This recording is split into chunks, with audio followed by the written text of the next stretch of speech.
ಗಣಸಮೂಹದ ಗಣ್ಯ ಗಣಪತಿಗೆ ಬ್ರಹ್ಮಜ್ಞಾನದ ಬ್ರಹ್ಮಪತಿಗೆ ಹವನ ಕೈಯುವ ಜ್ಯೇಷ್ಠರಾಜನೇ ಸ್ತುತ್ಯದು ಭವಿಯ ಶ್ರೇಷ್ಠ ಕವಿಗೆ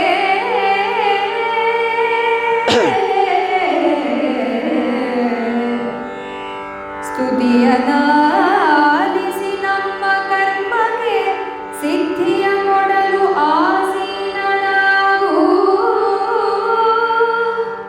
ಸ್ತುತಿಯ ನಾಲಿಸಿ ನಮ್ಮ ಕರ್ಮಕ್ಕೆ ಸಿದ್ಧಿ ಕೊಡಲು ಆಸೀನನಾಗು. ಗಣಸಮೂಹದ ಗಣ್ಯ ಗಣಪತಿಗೆ ವಂದಿಸುವೆ.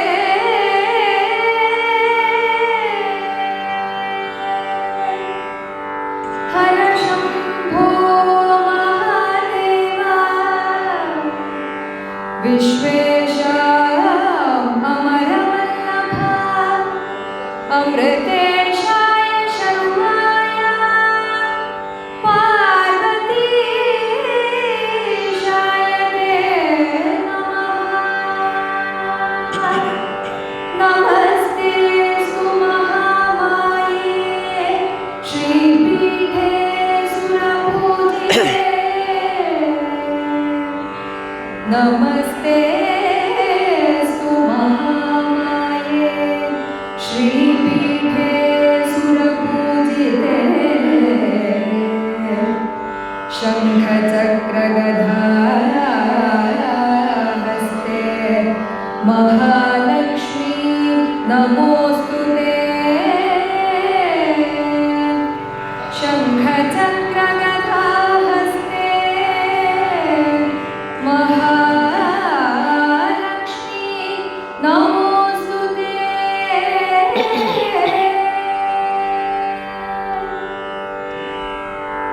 ಯದಿಂದ್ರಿಯಾಣಾಂ ವಿಷಯತ್ವಮೇತಿ ಲೋಕೇಶು ಯತ್ತತ್ವಮತೀಂದ್ರಿಯಂಚ ಕೃತ್ಸ್ನಸ್ಯ ತಸ್ಯ ಪ್ರತಿಪತ್ತಿ ಹೇತುಃ ವಾಗ್ದೇವತಾ ಸಾ ಮಯಿ ಸನ್ನಿಧತ್ತಾಂ.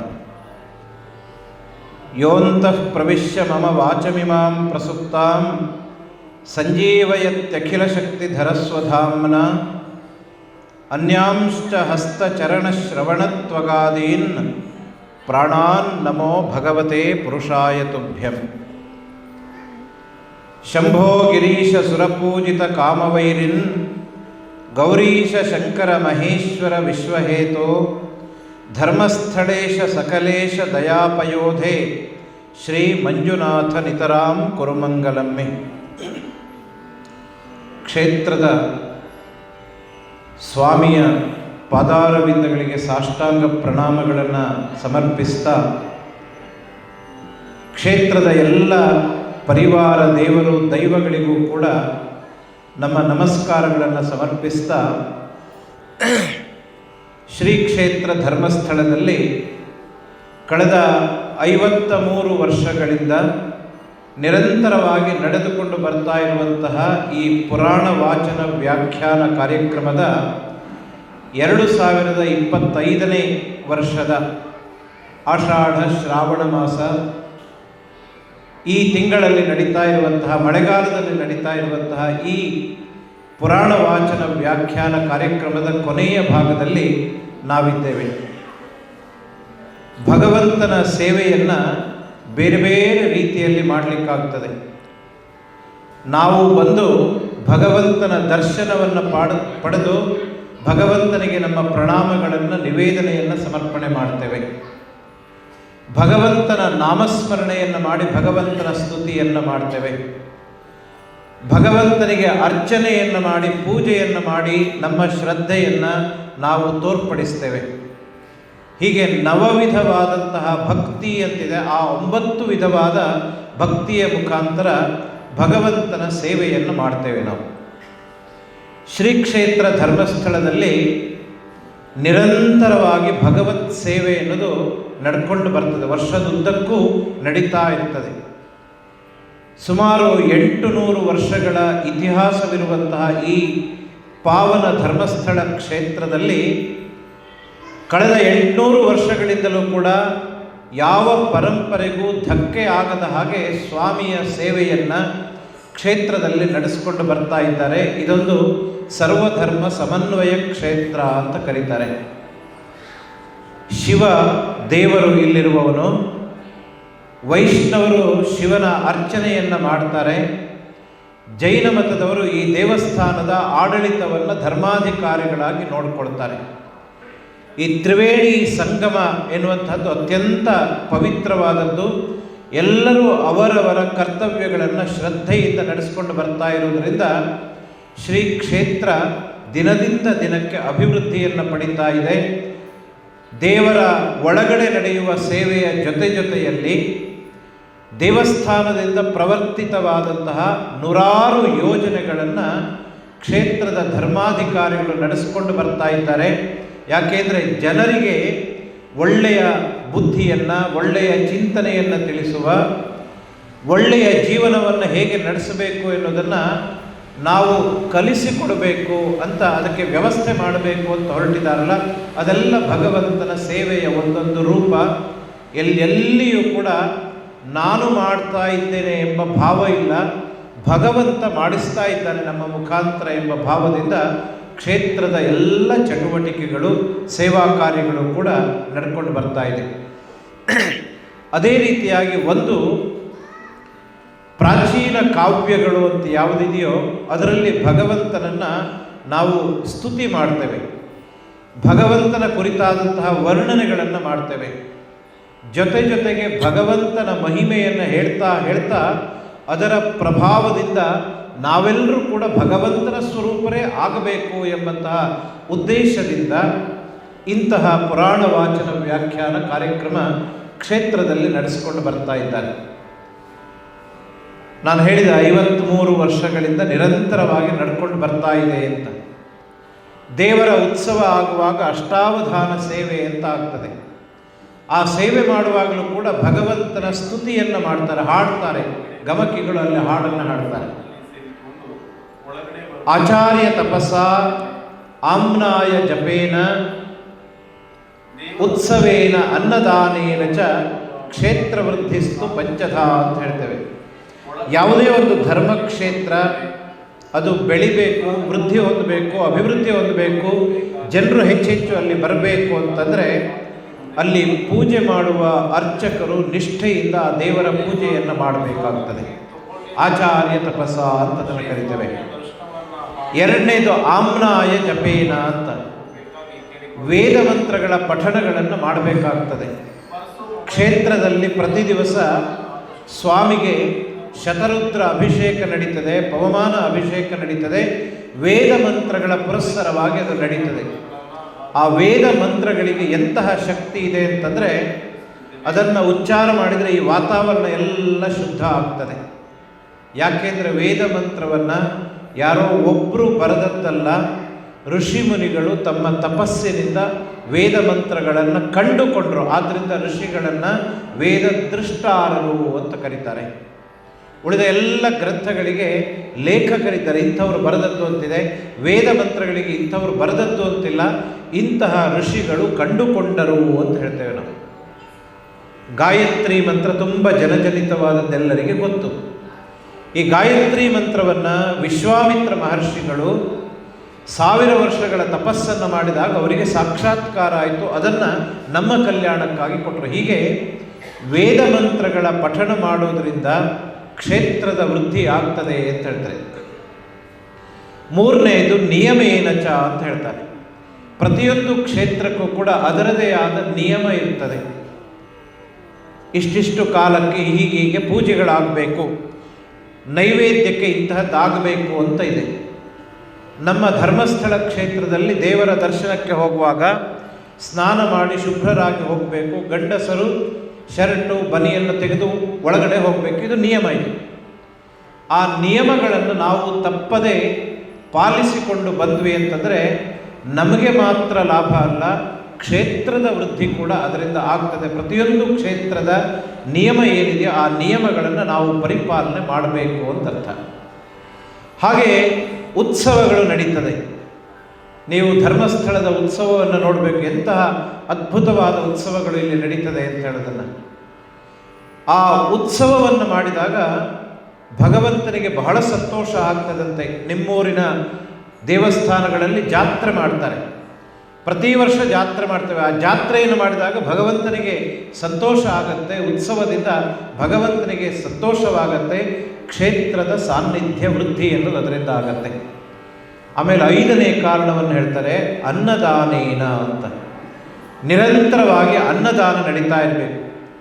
ಯಾವ ಮನೆಯಲ್ಲಿ ಅತಿಥಿಗಳಿಗೆ ನಾವು ಅನ್ನದಾನ ಮಾಡ್ತೇವೆಯೋ ಆ ಮನೆಯ ಕೀರ್ತಿ ಜಾಸ್ತಿ ಆಗ್ತದೆ, ಮನೆಗೆ ಗೌರವ ಹೆಚ್ಚಾಗತ್ತೆ.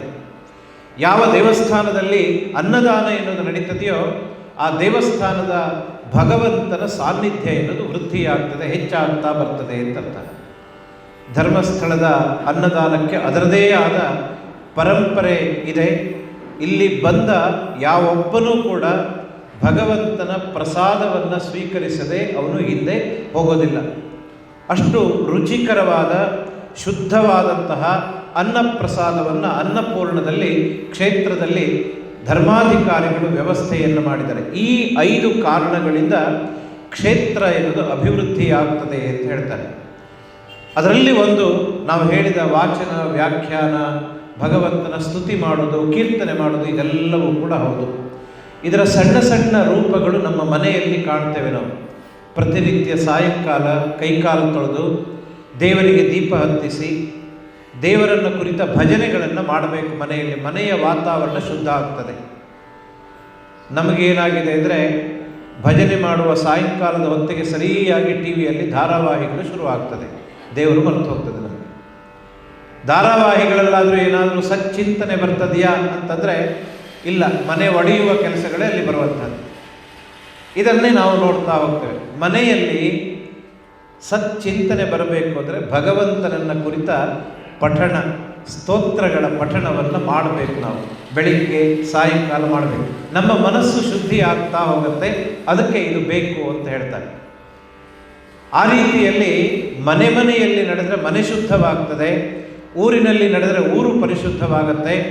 ದೇವ ಮಂದಿರಗಳಲ್ಲಿ ಇಂತಹದ್ದೆಲ್ಲ ಸ್ತೋತ್ರ, ಭಗವಂತನ ಸ್ತುತಿಗಳು ನಡೆದ ಹಾಗೆ ನಮಗೆ ಗೊತ್ತಿಲ್ಲದ ಹಾಗೆ ನಾವು ಒಳ್ಳೆಯವರಾಗ್ತಾ ಬರ್ತೇವೆ. ನೀವು ಹೇಳ್ಬೋದು ನಾವೆಲ್ಲ ಒಳ್ಳೆಯವರೇ ಈಗ ಅಂತ.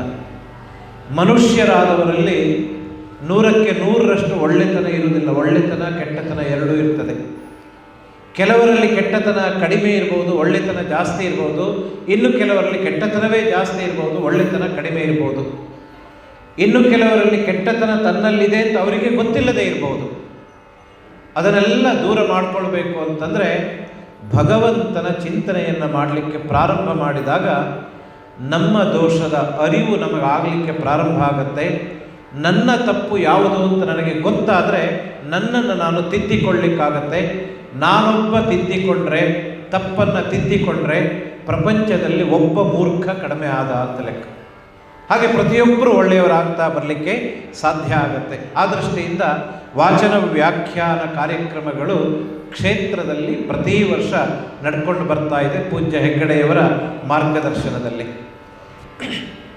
ಇದಕ್ಕೆ ಶೀರ್ಷಿಕೆಯನ್ನು ಕೊಟ್ಟಿದ್ದಾರೆ, ಪುರಾಣ ವಾಚನ ವ್ಯಾಖ್ಯಾನ ಅಂತ. ವಾಚನ ಅಂತಂದರೆ ನಮ್ಮಲ್ಲಿ ಪದ್ಯಗಳನ್ನು ಬೇರೆ ಬೇರೆ ರೀತಿಗಳಲ್ಲಿ ಹೇಳುವ ಕ್ರಮ ಇದೆ. ದೇವರಿಗೆ ವಿಶೇಷವಾಗಿ ಗಮಕ ಎಂಬ ಶೈಲಿಯಲ್ಲಿ ಪದ್ಯಗಳ ವಾಚನದ ಮುಖಾಂತರ ದೇವರ ಸ್ತುತಿಯನ್ನು ಮಾಡ್ತೇವೆ. ನಾವು ಮಾಡುವ ಪ್ರತಿಯೊಂದು ಕೆಲಸವೂ ಕೂಡ ಭಗವದರ್ಪಣ ಬುದ್ಧಿಯಿಂದ ಮಾಡಬೇಕು ಅಂತ ಹೇಳ್ತಾರೆ. ಭಗವಂತನ ಸ್ತುತಿಯನ್ನು ಒಂದು ವಿಶಿಷ್ಟವಾದ ಪದ್ಯ ಸ್ವರೂಪದಿಂದ ಗಮಕದ ಶೈಲಿಯಲ್ಲಿ ನಾವು ವಾಚನ ಮಾಡ್ತೇವೆ. ಪದ್ಯ ಕೇಳುವಾಗ ಸಂತೋಷ ಆಗ್ತದೆ, ಆದರೆ ಆ ಪದ್ಯದ ಅರ್ಥ ಏನು ಎನ್ನುವುದನ್ನು ಸ್ವಲ್ಪ ನಾವು ತಿಳ್ಕೊಳ್ಬೇಕು. ಅದು ತಿಳ್ಕೊಂಡ್ರೆ ಜ್ಞಾನ ನಮ್ಮಲ್ಲಿ ಪ್ರಾರಂಭ ಆಯಿತು ಅಂತಂದರೆ ನಮ್ಮಲ್ಲಿರುವ ಅಜ್ಞಾನಗಳು ನಿಧಾನವಾಗಿ ದೂರ ದೂರ ಹೋಗಲಿಕ್ಕೆ ಪ್ರಾರಂಭ ಆಗ್ತದೆ. ಒಂದು ಕತ್ತಲೆಯ ಕೋಣೆಯಲ್ಲಿರುವ ಕತ್ತಲೆಯನ್ನು ದೂರ ಮಾಡಬೇಕು ಅಂತಂದರೆ ನೀವು ಬೇರೆ ಏನು ಮಾಡಬೇಕಾಗಿಲ್ಲ, ಅಲ್ಲಿ ಒಂದು ದೀಪವನ್ನು ಬೆಳಗಿಸಬೇಕು. ಕತ್ತಲೆ ತನ್ನಷ್ಟಕ್ಕೆ ಮಾಯವಾಗ್ತದೆ. ನಮ್ಮೊಳಗೂ ಕೂಡ ಅಂಧಕಾರ ಎನ್ನುವುದಿದೆ.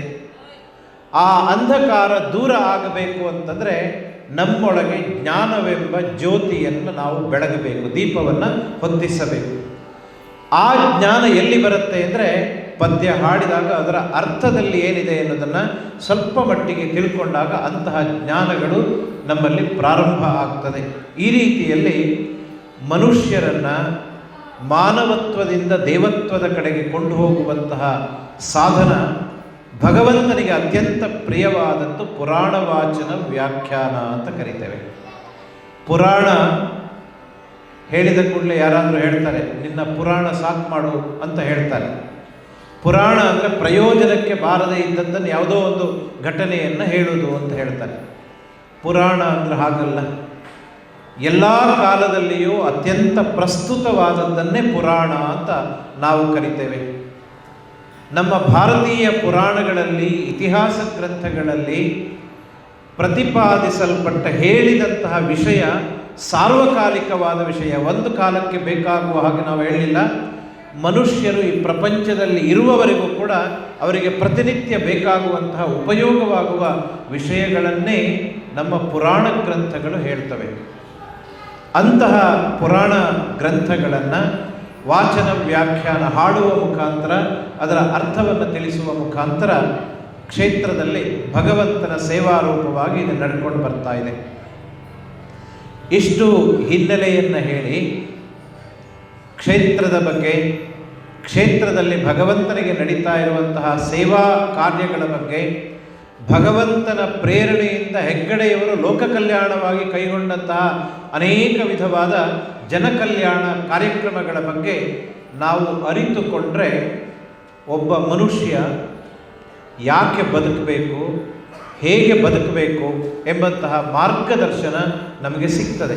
ಜ್ವಲಂತ ಪ್ರತ್ಯಕ್ಷ ನಿದರ್ಶನ ನಮಗೆ ಇಲ್ಲಿ ಸಿಗ್ತದೆ, ಶ್ರೀ ಕ್ಷೇತ್ರದಲ್ಲಿ ಸಿಗ್ತದೆ. ಆದ್ದರಿಂದಲೇ ಇದಕ್ಕೆ ಕುಡುಮಪುರ ಅಂತ ಒಂದು ಕಾಲದಲ್ಲಿದ್ದ ಹೆಸರು. ಇಲ್ಲಿಯ ವ್ಯವಸ್ಥೆಯನ್ನು, ದೇವರ ಸೇವೆಯನ್ನು, ಇಲ್ಲಿ ನಡೆಯುವ ದಾನ ಧರ್ಮಗಳನ್ನು ಇದನ್ನೆಲ್ಲ ಕಂಡು 15ನೇ ಶತಮಾನದಲ್ಲಿ ಇಲ್ಲಿಗೆ ಬಂದಂತಹ ಉಡುಪಿಯ ವಾದಿರಾಜ ಸ್ವಾಮಿಗಳು ಅವರು ಇದು ಇನ್ನು ಮೇಲೆ ಧರ್ಮಸ್ಥಳ ಅಂತ ಪ್ರಸಿದ್ಧಿಯನ್ನು ಹೊಂದಲಿ ಅಂತ ಅವರು ಹೇಳಿದರು. ಆವತ್ತಿನಿಂದ ಇದು ಧರ್ಮಸ್ಥಳವಾಗಿ ಲೋಕದಲ್ಲಿ ವಿಶ್ರುತವಾಯಿತು, ಪ್ರಸಿದ್ಧಿಯನ್ನು ಪಡೆಯಿತು. ಇಂತಹ ಧರ್ಮಸ್ಥಳದಲ್ಲಿ ನಡೆಯುವ ಈ ಪುಣ್ಯ ಕಾರ್ಯದಲ್ಲಿ ನಾವು ಇವತ್ತು ಮಹಾಭಾರತದ ಕಥಾಭಾಗವನ್ನು ಆಯ್ಕೆ ಮಾಡಿಕೊಂಡಿದ್ದೇವೆ. ಮಹಾಭಾರತ ಎಲ್ಲರಿಗೂ ಗೊತ್ತುಂಟು. ಮಹಾಭಾರತದ ಪರಿಚಯ ಇಲ್ಲದ ಭಾರತೀಯರು ಪ್ರಾಯ ಇರಲಿಕ್ಕಿಲ್ಲ. ಆದರೆ ನಮಗೆಲ್ಲ ಮಹಾಭಾರತ ಗೊತ್ತು, ಸ್ವಲ್ಪ ಸ್ವಲ್ಪ ಗೊತ್ತುಂಟು. ಯಾರಾದರೂ ಕೇಳಿ ಮಹಾಭಾರತ ಅಂದರೆ ಏನು? ಮಹಾಭಾರತ ಅಂದರೆ ಇನ್ನೊಬ್ಬಳು ಹೆಣ್ಣಿನ ಸೀರೆಯ ಸೆರಗನ್ನು ಎಳೆಯುವುದು ಮಹಾಭಾರತ ಅಂತ ಒಬ್ಬ ಹೇಳ್ತಾನೆ. ಅಂತಹ ಪ್ರಸಂಗ ಅಲ್ಲಿ ಬಂದಿದೆ. ಮಹಾಭಾರತ ಅಂದರೆ ಏನು? ಮಹಾಭಾರತ ಅಂದರೆ ಅಣ್ಣ ತಮ್ಮಂದಿರು ಜಾಗಕ್ಕಾಗಿ ಹೊಡೆದಾಡಿಕೊಳ್ಳೋದು ಮಹಾಭಾರತ ಕೆಲವರು ಹೇಳ್ತಾರೆ. ಇಷ್ಟೇ ಅಲ್ಲ, ಮಹಾಭಾರತ ಎನ್ನುವುದು ನಾವು ಹೇಗೆ ಬದುಕಬೇಕು ಎಂಬ ಧರ್ಮವನ್ನು ನಮಗೆ ತೋರಿಸಿಕೊಡುವಂಥದ್ದು ಮಹಾಭಾರತ ಅಂತ ಕರಿತೇವೆ. ಭಾರತಂ ಪಂಚಮೋ ವೇದ, 5ನೆಯ ವೇದ ಮಹಾಭಾರತ ಅಂತ ಕರೀತಾರೆ. ಅದಕ್ಕೆ ಮಹಾಭಾರತ ಅಂತ ಹೆಸರು. ಮಹತ್ವಾತ್ ಭಾರವತ್ವಾಚ್ಚ ಮಹಾಭಾರತ ಮುಚ್ಯತೆ. ಅತ್ಯಂತ ಮಹತ್ವವಾದ ಗ್ರಂಥ, ಅತ್ಯಂತ ಭಾರವಾದ ಗ್ರಂಥ ಇದು. 1,00,000 ಶ್ಲೋಕಗಳಿದೆ. ಆರಂಭದಲ್ಲಿ ಇದಕ್ಕೆ ಜಯ ಅಂತ ಹೆಸರಿತ್ತು. ಆಮೇಲೆ ಅದು ಬೆಳೀತಾ ಬೆಳೀತಾ ಬೆಳೀತಾ ಮಹಾಭಾರತವಾಗಿ ಪರಿಣಾಮವನ್ನು ಹೊಂದಿತು. ಎಷ್ಟು ಕೇಳಿದರೂ ಇನ್ನೂ ಕೇಳಬೇಕು ಅನ್ನುವ ಕಥೆಗಳು ಅದರಲ್ಲಿ ಬರ್ತದೆ. ಎಷ್ಟು ನಾವು ಜೀವನದಲ್ಲಿ ಅದನ್ನು ಅಳವಡಿಸಿಕೊಂಡರೂ ನಾವಿನ್ನೂ ಒಳ್ಳೆಯವರಾಗುವುದಕ್ಕೆ ಬೇಕಾಗುವ ಮಾರ್ಗದರ್ಶನ ಆ ಮಹಾಭಾರತದಲ್ಲಿ ಸಿಕ್ಕತ್ತೆ. ವೇದವ್ಯಾಸರು ರಚಿಸಿದ ಮಹಾಭಾರತ, ಸಂಸ್ಕೃತದಲ್ಲಿರುವ ಮಹಾಭಾರತವನ್ನು ಕನ್ನಡ ನಾಡಿನ ಜನರು ಈ ಮಹಾಭಾರತವನ್ನು ಅರಿತುಕೊಳ್ಳಬೇಕು ಅಂತ ಭಾರತ ಕಥಾಮಂಜರಿ ಎಂಬ ಗ್ರಂಥವನ್ನು ಕುಮಾರವ್ಯಾಸ ಅಂತ ಪ್ರಥಿತನಾದಂತಹ ಗದುಗಿನ ವೀರನಾರಾಯಣ ಎಂಬ ನಾಮಾಂಕಿತದಿಂದ ಕುಮಾರವ್ಯಾಸ ಭಾರತವನ್ನು ಬರೆದ. ಭಾರತ ಕಥಾ ಮಂಜರಿ ಅಂತ ಅದನ್ನು ಕರಿತೇವೆ ನಾವು. ಅದರಲ್ಲಿ ಮಹಾಭಾರತದಲ್ಲಿ ಹೇಳಿದ ಕಥೆಗಳ ಕೆಲವು ಭಾಗಗಳನ್ನು ಆಯ್ದುಕೊಂಡು ಅದನ್ನು ಕಥಾರೂಪದಲ್ಲಿ ಕನ್ನಡದಲ್ಲಿ ಅದನ್ನು ವರ್ಣನೆ ಮಾಡಿದ್ದಾರೆ. ಅದು ಯಾವ ಕನ್ನಡ ಅಂತಂದರೆ, ಕನ್ನಡದಲ್ಲಿ ಅನೇಕ ವಿಧವಿದೆ.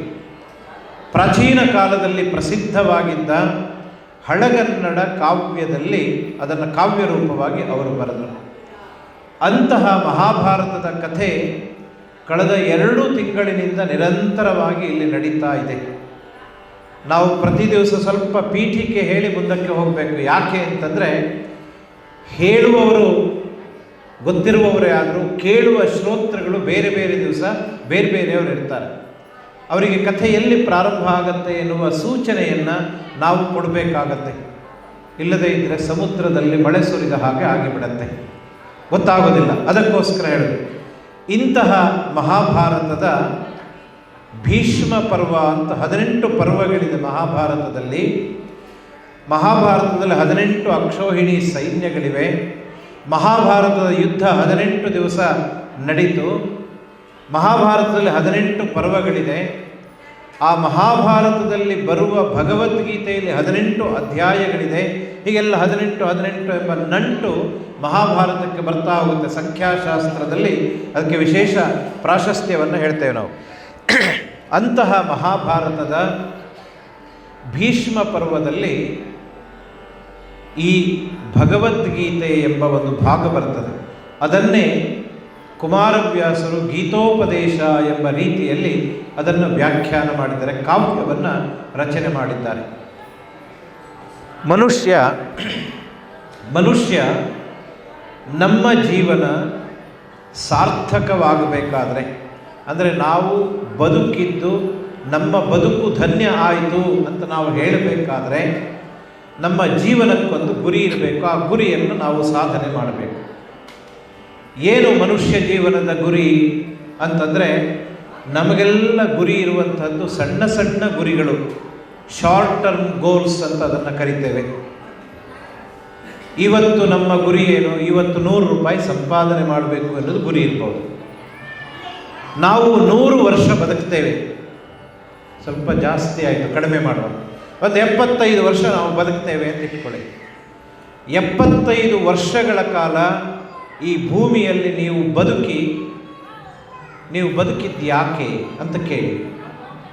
ತುಂಬ ಜನರಿಗೆ ಬದುಕಿದ್ದು ಯಾಕೆ ಅಂತ ಗೊತ್ತಿಲ್ಲ, ಯಾಕೆ ಹುಟ್ಟಿದ್ದೇವೆ ಅಂತ ಗೊತ್ತಿಲ್ಲ, ಯಾಕೆ ಬದುಕ್ತಾ ಇದ್ದೇವೆ ಅಂತ ಗೊತ್ತಿಲ್ಲ. ಎಲ್ಲರ ಜೊತೆಯಲ್ಲಿ ನಾವು ಒಂದು ಬದುಕಬೇಕು ಅಂತ ಹೋಗ್ತಾ ಇದ್ದೇವೆ. ಆದರೆ ಮನುಷ್ಯ ಜೀವನಕ್ಕೆ ನಮ್ಮ ಹಿರಿಯರು ಗುರಿಗಳನ್ನು ಹಾಕಿಕೊಟ್ಟಿದ್ದಾರೆ.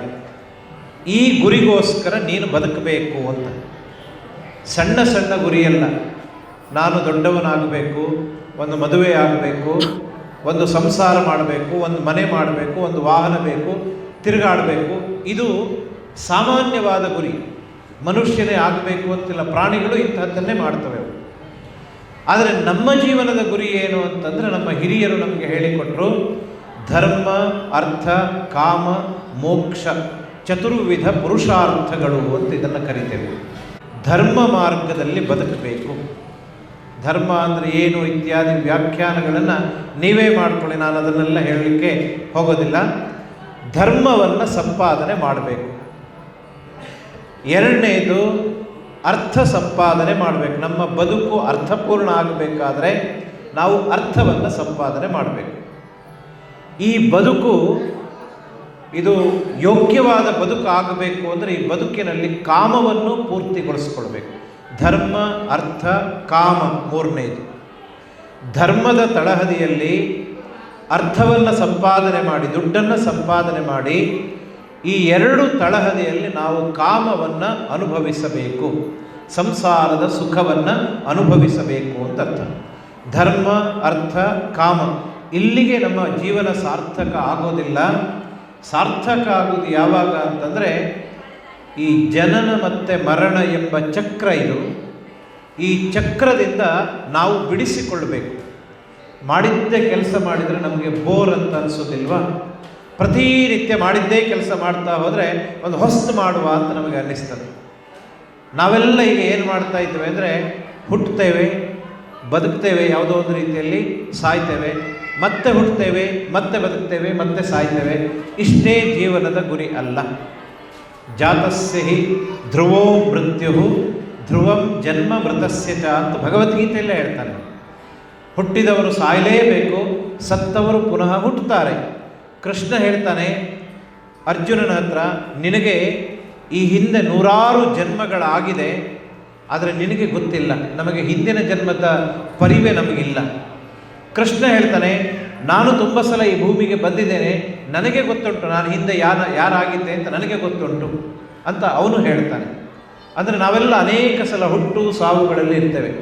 ಇದರದ್ದೇ ಸಂಕ್ಷೇಪ ರೂಪ ನೋಡಿದರೆ ಒಂದೊಂದು ದಿನವನ್ನು ಕಲ್ಪನೆ ಮಾಡಿಕೊಳ್ಳಿ. ಒಂದೊಂದು ದಿನವೂ ನಮ್ಮ ಹುಟ್ಟು ಅಂತ ಅರ್ಥ. ಬೆಳಿಗ್ಗೆ ಎದ್ದು ಚಟುವಟಿಕೆ ಪ್ರಾರಂಭ ಮಾಡ್ತೇವೆ, ರಾತ್ರಿ ಮಲಗ್ತೇವೆ, ಮತ್ತೆ ಬೆಳಿಗ್ಗೆ ಎದ್ದು ಅದನ್ನೇ ಪ್ರಾರಂಭ ಮಾಡ್ತೇವೆ. ಇದನ್ನೇ ಸ್ವಲ್ಪ ವಿಸ್ತಾರ ಮಾಡಿದರೆ, ಒಂದು ಜೀವನಕ್ಕೆ ನಾವು ವಿಸ್ತಾರ ಮಾಡಿದರೆ ಅದೇ ರೀತಿ ಒಂದು ದಿನ ಇದ್ದ ಹಾಗೆ ಒಂದು 70-80 ವರ್ಷ ಬದುಕ್ತೇವೆ, ಸಾಯ್ತೇವೆ, ಮತ್ತೆ ಬದುಕ್ತೇವೆ, ಹೀಗೆ ಆಗ್ತೇವೆ. ಇಷ್ಟೇ ಅಲ್ಲ ನಮ್ಮ ಜೀವನದ ಗುರಿ. ಈ ಹುಟ್ಟು ಸಾವಿನ ಚಕ್ರದಲ್ಲಿ ನಾವು ಸಿಕ್ಕೊಂಡ್ರೆ ನಮಗೆ ದುಃಖ ತಪ್ಪಿದ್ದಲ್ಲ, ನೆಮ್ಮದಿ ಅನ್ನೋದು ನಮಗೆ ಸಿಕ್ಕೋದಿಲ್ಲ. ಸ್ವಲ್ಪ ಸ್ವಲ್ಪ ಸಿಗ್ತದೆ, ಆದರೆ ಶಾಶ್ವತವಾದ ಸುಖ ಎನ್ನುವುದು ನಮಗೆ ಸಿಕ್ಕೋದಿಲ್ಲ.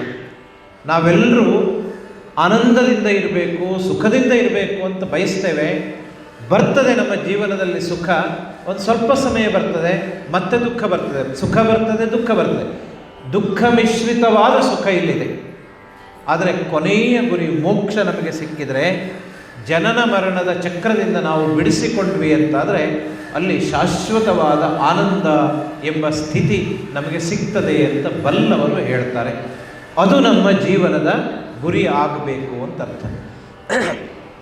ಅದನ್ನು ಸಂಪಾದನೆ ಮಾಡಲಿಕ್ಕೆ ನಮಗೆ ಭಗವಂತ ಈಗ ಈ ದೇಹವನ್ನು ಕೊಟ್ಟಿದ್ದಾನೆ, ಈ ಇಂದ್ರಿಯಗಳನ್ನು ಕೊಟ್ಟಿದ್ದಾನೆ, ಈ ಶಕ್ತಿಯನ್ನು ಕೊಟ್ಟಿದ್ದಾನೆ. ಇದನ್ನು ಯಾವ್ಯಾವುದೋ ಬೇಡದೇ ಇದ್ದದ್ದಕ್ಕೆ ವ್ಯಯ ಮಾಡದೆ ಅದನ್ನು ಚೆನ್ನಾಗಿ ಉಪಯೋಗಿಸಿಕೊಂಡು ಭಗವಂತನನ್ನು ಪಡೀಲಿಕ್ಕೆ ಪ್ರಯತ್ನ ಪಟ್ಟರೆ ಕೊನೆಗೆ ನಾವೊಂದು ದಿವಸ ಭಗವಂತನೇ ಆಗಿಬಿಡ್ತೇವೆ ಅಂತ ಹೇಳ್ತಾನೆ.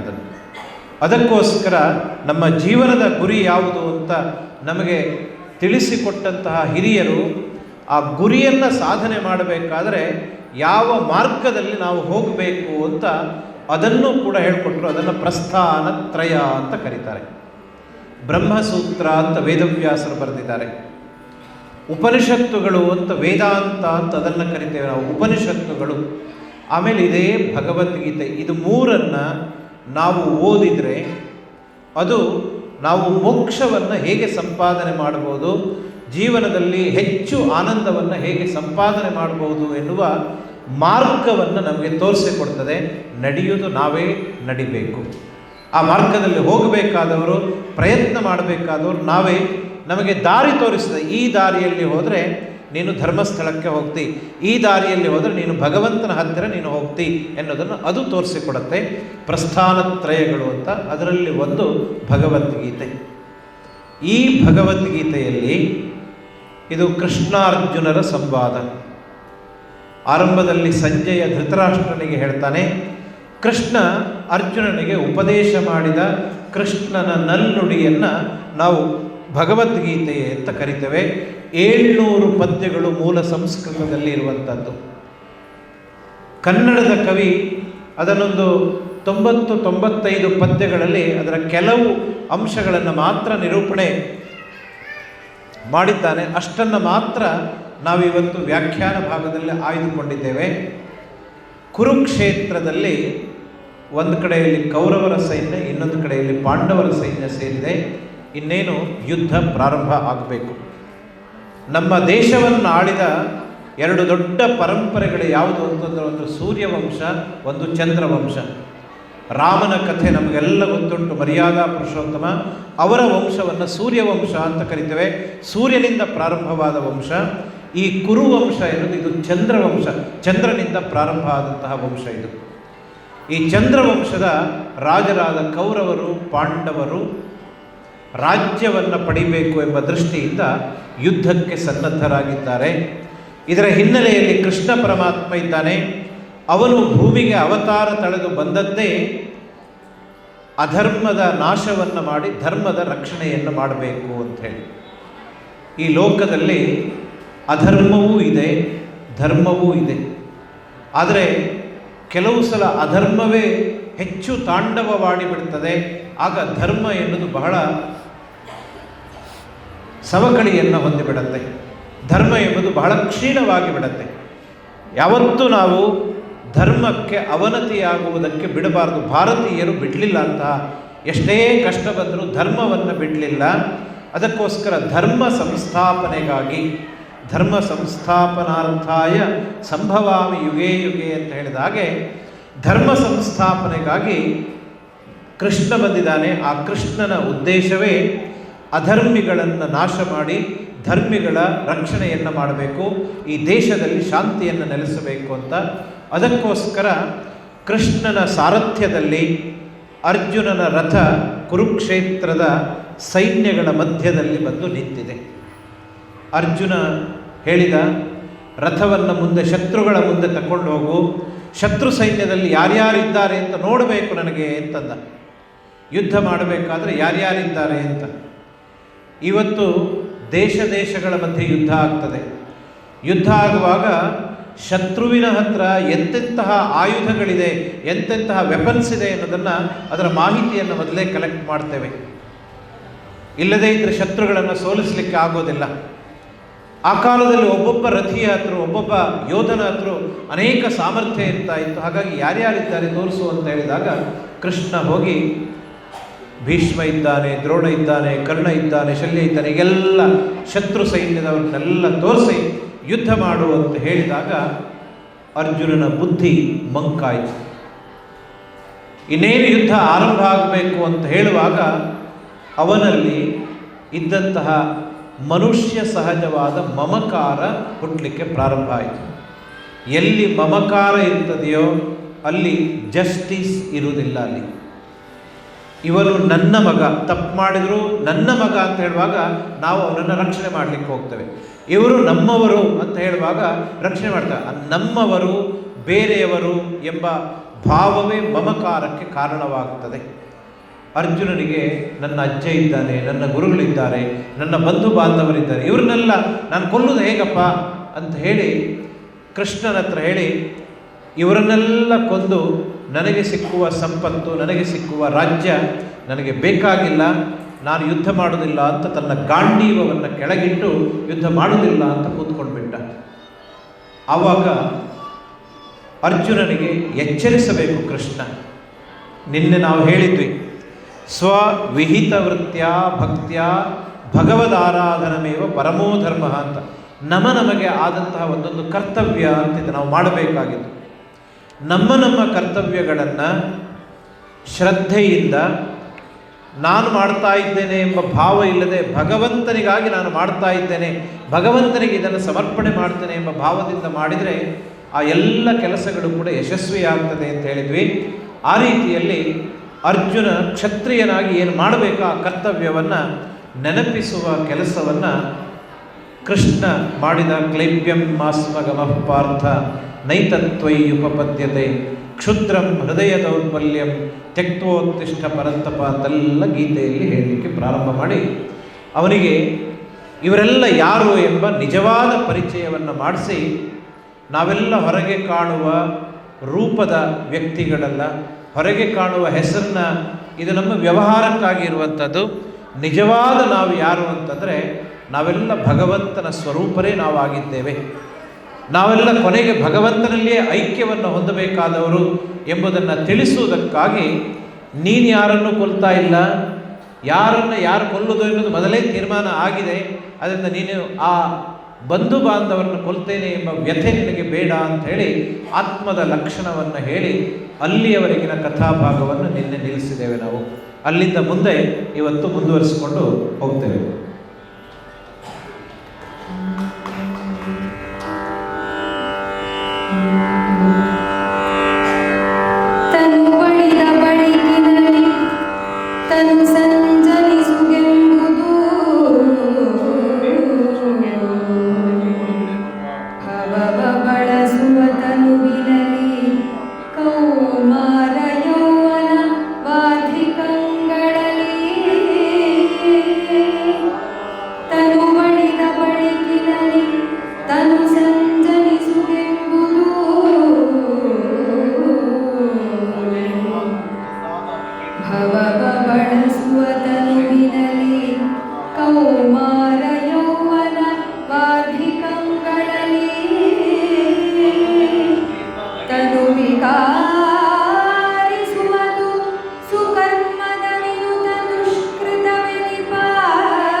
ಬಹಳ ಮುಖ್ಯವಾದ ಒಂದು ಅಂಶವನ್ನು ನಾವೆಲ್ಲ ನೆನಪಿಟ್ಕೊಳ್ಬೇಕು. ನಮಗೆ ಶರೀರ ಇದೆ, ಇದನ್ನು ದೇಹ ಅಂತ ಕರಿತೇವೆ ನಾವು. ಶರೀರ ಇದೆ. ಈ ಶರೀರದ ಒಳಗೆ ಒಬ್ಬ ಜೀವಾತ್ಮ ಅಂತಿದ್ದಾನೆ, ಒಂದು ಚೈತನ್ಯ ಅಂತಿದೆ. ಅದಿಲ್ಲದೆ ಇದ್ದರೆ ನಾವಿಲ್ಲ. ಸತ್ತ ವ್ಯಕ್ತಿಯನ್ನು ನೋಡಿ, ದೇಹ ಇರ್ತದೆ ಆದರೆ ಅವನಿಗೆ ಶಕ್ತಿ ಇರೋದಿಲ್ಲ. ಯಾಕೆ ಶಕ್ತಿ ಇರೋದಿಲ್ಲ ಅಂದರೆ ಅವನಲ್ಲಿ ಚೈತನ್ಯ ಇಲ್ಲ ಅಂತ ಅರ್ಥ. ಅದರಿಂದ ನಮ್ಮ ದೇಹದ ಒಳಗಡೆ ಒಂದು ಚೈತನ್ಯ ಇದೆ, ಅದನ್ನು ಜೀವಾತ್ಮ ಅಂತ ಕರಿತೇವೆ.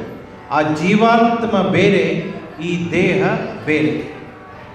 ಜೀವಾತ್ಮನಿಲ್ಲದೆ ದೇಹ ಇಲ್ಲ, ದೇಹವಿಲ್ಲದೆ ಜೀವಾತ್ಮನಿಗೂ ಕೆಲಸವನ್ನು ಮಾಡಲಿಕ್ಕೆ ಆಗೋದಿಲ್ಲ ಅಂತ. ನೀವು ಮನೆಯಲ್ಲಿ ಅಡುಗೆ ಮಾಡ್ತೀರಿ, ಅನ್ನ ಮಾಡ್ತೀರಿ. ಅನ್ನ ಮಾಡಬೇಕಾದ್ರೆ ನೀರನ್ನು ಬಿಸಿ ಮಾಡ್ತೇವೆ. ನೀರನ್ನೇ ಬಿಸಿ ಮಾಡಲಿಕ್ಕಾಗೋದಿಲ್ಲ, ಅದಕ್ಕೊಂದು ಪಾತ್ರೆ ಬೇಕು. ಪಾತ್ರೆ ಬಿಸಿ ಮಾಡಿದಾಗ ಅದರ ಒಳಗಡೆಯಿಂದ ನೀರು ಬಿಸಿ ಆಗ್ತದೆ. ಈ ದೇಹ ಅಂದರೆ ಪಾತ್ರೆ ಇದ್ದ ಹಾಗೆ ಒಂದು ರೀತಿಯಲ್ಲಿ. ಅದರ ಒಳಗಡೆ ಒಬ್ಬ ಜೀವಾತ್ಮ ಇದ್ದಾನೆ. ಕವಿ ಬಹಳ ಸೊಗಸಾಗಿ ಅದನ್ನು ಗೀತೆಯಲ್ಲಿ ಹೇಳಿದ್ದನ್ನೇ ಪುನಃ ಅವನು ಹೇಳ್ತಾನೆ. ಈ ದೇಹ ಬಿದ್ದು ಹೋದ ಮೇಲೆ, ಅಂದರೆ ಸತ್ತು ಹೋದ ನಂತರ, ವ್ಯಕ್ತಿ ಸತ್ತ ನಂತರ ಈ ದೇಹದ ಒಳಗಡೆ ಒಬ್ಬ ಜೀವಾತ್ಮ ಅಂತಿದ್ದಾನಲ್ಲ, ಅವನು ಏನು ಮಾಡ್ತಾನೆ ಅಂತಂದರೆ ಈ ದೇಹವನ್ನು ಬಿಟ್ಟು ಇನ್ನೊಂದು ದೇಹವನ್ನು ಅವನು ಹೊಂದುತ್ತಾನೆ. ಅವನು ಇನ್ನೊಂದು ದೇಹದಲ್ಲಿ ಆಶ್ರಯವನ್ನು ಪಡಿತಾನೆ ಅಂತ ಹೇಳ್ತಾನೆ. ಹೇಗೆ ನಾವು ವಸ್ತ್ರವನ್ನು ಬದಲಾಯಿಸ್ತೇವೆಯೋ, ಒಂದು ಶರ್ಟ್ ಬಳಸ್ತೇವೆ, ಇದು ಹಾಳಾದ ನಂತರ ಈ ಶರ್ಟನ್ನು ತೆಗೆದು ಬಿಸಾಡ್ತೇವೆ, ಇನ್ನೊಂದು ಶರ್ಟನ್ನು ಹಾಕ್ಕೊಳ್ತೇವೆ. ಹಾಗೆ ಈ ಜೀವಾತ್ಮನೂ ಹಾಗೆ ಒಂದು ದೇಹವನ್ನು ಧರಿಸಿಕೊಂಡಿರ್ತಾನೆ, ಮುಚ್ಚಿಕೊಂಡಿರ್ತಾನೆ. ಈ ದೇಹ ಎನ್ನುವುದು ಮಲಿನವಾದ ನಂತರ, ಅದು ಅಶಕ್ತವಾದ ನಂತರ ಅದನ್ನು ಬಿಡ್ತಾನೆ ಅವನು, ಇನ್ನೊಂದು ದೇಹವನ್ನು ಅವನು ಹೋಗಿ ಆಶ್ರಯಿಸ್ತಾನೆ ಅಂತ ಹೇಳ್ತಾರೆ. ಹಾಗೆ ಶರೀರ ಅಳೆದು ಹೋದ ಮೇಲೆ ಮತ್ತೊಂದು ದೇಹವನ್ನು ಅವನು ಆಶ್ರಯಿಸ್ತಾನೆ, ಜೀವಾತ್ಮ ಎನ್ನುವುದು. ಆ ದೇಹಕ್ಕೆ ಬಂದ ಮೇಲೆ ನಾವು ಹುಟ್ಟಿದಾಗಿನಿಂದ ವೃದ್ಧಾಪ್ಯದವರೆಗೆ ನೆನಪು ಮಾಡಿಕೊಳ್ಳೋಣ. ಹುಟ್ಟಿದಾಗ ಚಿಕ್ಕವರಿರ್ತೇವೆ, ಆಮೇಲೆ ಬಾಲ್ಯ, ಯೌವನ, ಕೌಮಾರ, ಕೊನೆಗೆ ಮುದಿತನ. ಈ ಹಂತದಲ್ಲಿ ನಾವು ಬೆಳೀತಾ ಬೆಳೀತಾ ಬೆಳೀತಾ ನಾವು ಹೋಗ್ತೇವೆ. ನಾವು ಜೀವಾತ್ಮ ಎಷ್ಟಿದ್ದಾನೋ ಅಷ್ಟೇ ಇರ್ತಾನೆ, ಈ ದೇಹ ಬೆಳೀತಾ ಬೆಳೀತಾ ಹೋಗ್ತದೆ. ಇದನ್ನು ವಿಕಾರ ಅಂತ ನಾವು ಕರಿತೇವೆ. ಈ ದೇಹ ಹೀಗೆ ಬೆಳೀತಾ ಬೆಳೀತಾ ಬೆಳೀತಾ ಹೋಗಿ ಕೊನೆಗೆ ಮತ್ತೊಂದು ದಿವಸ ಈ ದೇಹ ಬಿದ್ದು ಹೋಗ್ತದೆ. ಅಲ್ಲಿದ್ದ ಪರಮಾತ್ಮ, ಜೀವಾತ್ಮ ಇನ್ನೊಂದು ದೇಹವನ್ನು ಅವನು ಆಶ್ರಯಿಸ್ತಾನೆ. ನಿರಂತರವಾಗಿ ಹೀಗೆ ಅವನು ಹೋಗ್ತಾ ಇರ್ತಾನೆ ಅಂತ ಬಲ್ಲವರು, ಋಷಿಮುನಿಗಳು ಇದನ್ನು ಹೇಳಿದ್ದಾರೆ. ಆದ್ದರಿಂದ ನಾವು ಮಾಡುವ ಪುಣ್ಯ ಪಾಪ ಇದೆಲ್ಲ ಎಲ್ಲಿಗೆ ಅಂತಂದರೆ ಅದೆಲ್ಲ ಈ ಲಿಂಗ ಶರೀರಕ್ಕೆ ಸಂಬಂಧಪಟ್ಟದ್ದು. ಲಿಂಗ ಶರೀರ ಅಂದರೆ ಈಗ ನಾನು ಪುರುಷ, ಇವಳು ಸ್ತ್ರೀ ಅಂತ ಹೇಳ್ತೇವೆ. ಶರೀರದಿಂದ ಅದನ್ನು ಹೇಳ್ತೇವೆ, ಪುರುಷ ಸ್ತ್ರೀ ಎಂಬುದಾಗಿ ಹೇಳ್ತೇವೆ. ಇದನ್ನು ಲಿಂಗ ಶರೀರ ಅಂತ ಕರಿತೇವೆ. ನಾವು ಮಾಡುವ ಪುಣ್ಯಗಳಿರ್ಬೋದು, ಪಾಪಗಳಿರ್ಬೋದು, ಇದೆಲ್ಲ ಈ ಲಿಂಗ ಶರೀರಕ್ಕೆ ಹೊರತು ಇದು ಆತ್ಮನಿಗೆ ಸಂಬಂಧಪಟ್ಟದ್ದಲ್ಲ. ಆತ್ಮ ನಿತ್ಯ ನಿರಂತರವಾಗಿ ಅವನು ಪರಿಶುದ್ಧನಾದವನಾಗಿರ್ತಾನೆ. ಆದರೆ ಅವನಿಗೆ ಈ ದೇಹದ ಜೊತೆಗಿನ ಸಂಬಂಧ ಎನ್ನುವುದು ಎಷ್ಟೋ ಸಲ ಮಾಲಿನ್ಯವನ್ನು ಉಂಟು ಮಾಡುತ್ತೆ. ಆ ಮಾಲಿನ್ಯವನ್ನು ಕಳ್ಕೊಂಡ್ರೆ ಆತ್ಮ ಯಾವತ್ತೂ ಪರಿಶುದ್ಧನಾದವನೇ ಆಗಿರ್ತಾನೆ ಅಂತ ಅರ್ಥ. ಹಾಗೆ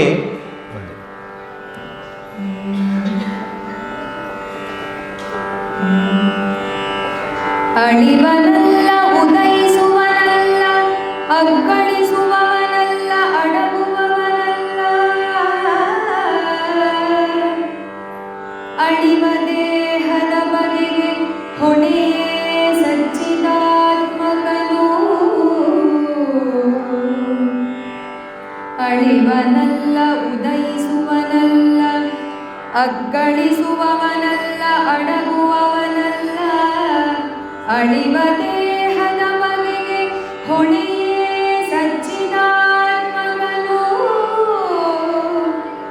ಕಳಚಿದಡೆ ಕಳಚುವುದು ಕಾಯವಿದು, ಉಳಿದಡುಳಿಯುವುದು ಚಿನುಮಯಂಗಿ. ಈ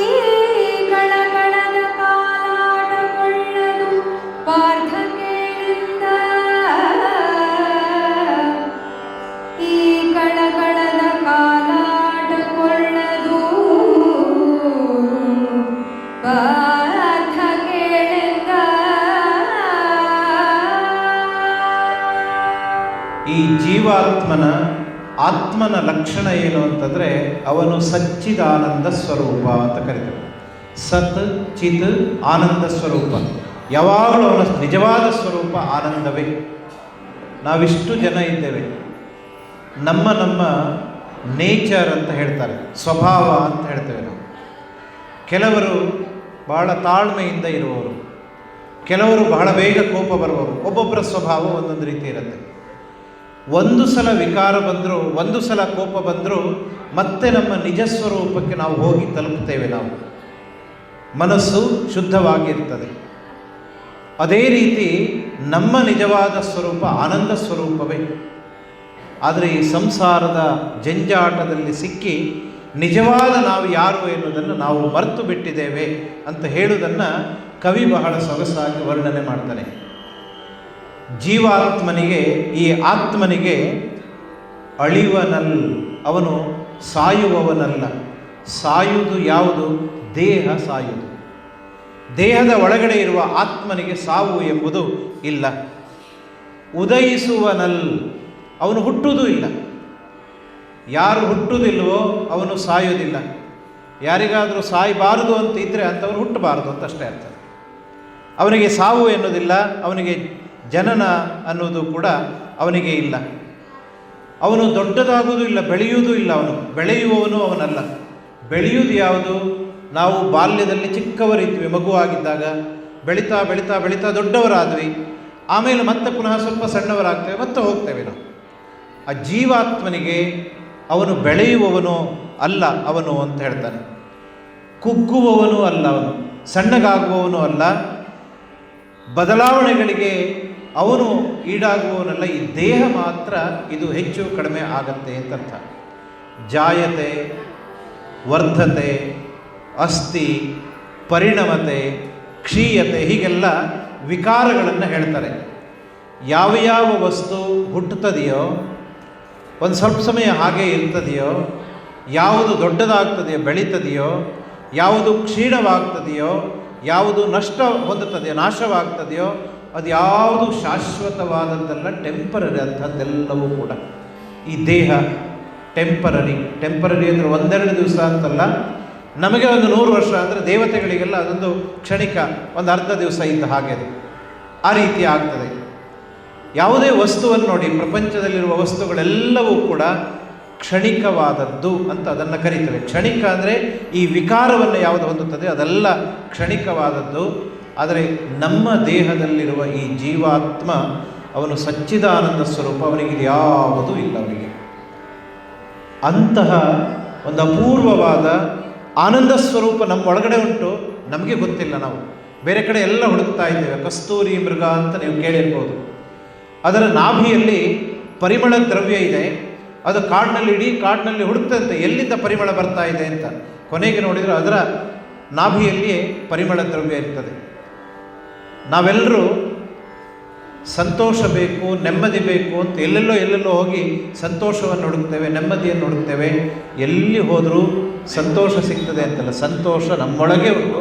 ಅದನ್ನು ನಾವು ಅರಿತುಕೊಳ್ಬೇಕು, ನಾವು ಕಂಡುಕೊಳ್ಬೇಕು ಅನ್ನೋದನ್ನು ಅವರು ಹೇಳ್ತಾರೆ. ಆದ್ದರಿಂದ ಶುದ್ಧ ಅರಿವಿನ ರೂಪನಾದಂತಹ ಭಗವಂತ ನನ್ನೊಳಗೆ ಇದ್ದಾನೆ. ನಾವು ಏನು ಮಾಡಬೇಕು ಅಂದರೆ ಅಹಂ ಬ್ರಹ್ಮಾಸ್ಮಿ.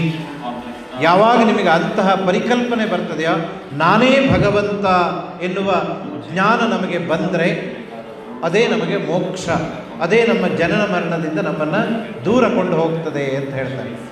ಸುಮ್ಮನೆ ಕೂತ್ಕೊಂಡು ನಾನೇ ದೇವರು, ನನಗೆಲ್ಲ ಗೊತ್ತುಂಟು ಹೇಳಿದರೆ ಅದಲ್ಲ. ಅಹಂ ಬ್ರಹ್ಮಾಸ್ಮಿ ಎಂಬ ಜ್ಞಾನ ನಮಗೆ ಬರಬೇಕು. ಇದು ಆತ್ಮನ ಸ್ವರೂಪ. ಆದ್ದರಿಂದ ನೀನು ಯಾರನ್ನೋ ಕೊಂದಿ ಅಂತ ನಿನಗೆ ಕೆಟ್ಟ ಹೆಸರು ಬರ್ತದೆ, ನಿನಗೆ ದುಃಖ ಬರ್ತದೆ ಅನ್ನೋದೆಲ್ಲ ಸುಳ್ಳು. ದುಃಖ ಬರೋದು, ಸುಖ ಬರೋದು, ಪಾಪ ಬರೋದು, ಪುಣ್ಯ ಬರೋದು, ಇದೆಲ್ಲ ಲಿಂಗ ರೂಪದ ದೇಹಗಳಿಗೆ ಮಾತ್ರವೇ ಹೊರತು ಆತ್ಮನಿಗೆ ಇದ್ಯಾವುದೂ ಇಲ್ಲ ಅಂತ ಶ್ರೀಕೃಷ್ಣ ಪರಮಾತ್ಮ ಅರ್ಜುನನನ್ನು ಯುದ್ಧಕ್ಕೆ ಪ್ರೇರೇಪಿಸುವುದಕ್ಕಾಗಿ ಈ ಮಾತುಗಳನ್ನು ಹೇಳ್ತಾನೆ. ಜನಸಂದಣಿ ಜಾಸ್ತಿ ಇರುವ ಸ್ಥಳಗಳಲ್ಲಿ ನಿನಗೆ ಸಾವನಲ್ಲ, ನಿನ್ನಂಬಿನಲ್ಲಿ ನೋವನಲ್ಲ. ದಿಟನಿ ಮುನಿದು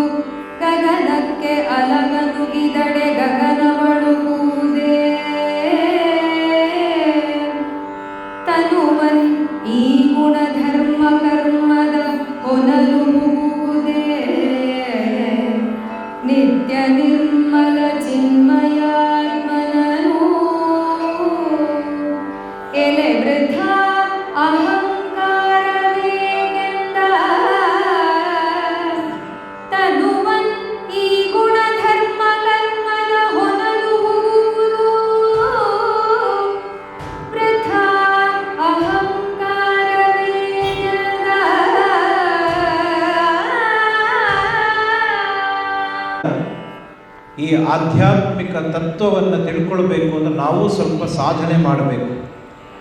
ತೀರಾ ಲೌಕಿಕರಾಗಿದ್ದ ನಮಗೆ ಇದನ್ನು ಕೇಳಿದಾಗ ಕೆಲವು ಸಲ ಇದರ ಮರ್ಮ ನಮಗೆ ಅರಿವಾಗುವುದಿಲ್ಲ. ಕೃಷ್ಣ ಅರ್ಜುನನಿಗೆ ಪುನಃ ಹೇಳ್ತಾನೆ, ನೀನು ನಿನ್ನ ಬಂಧು ಬಾಂಧವರನ್ನು ಕೊಲ್ತಾ ಇದ್ದಿ ಅಂತ ಹೇಳಿದೆ. ನೀನು ಕೊಲ್ಲುವುದು ಯಾರನ್ನ? ಭೀಷ್ಮನೆಂಬ ದೇಹಧಾರಿಯನ್ನು ಕೊಲ್ತಿ, ಅವನೊಳಗಿದ್ದ ಆತ್ಮನನ್ನು ನಿನ್ನ ಹತ್ರ ಕೊಲ್ಲಿಕ್ಕೆ ಸಾಧ್ಯ ಇಲ್ಲ ಅಂತ ಹೇಳ್ತಾನೆ.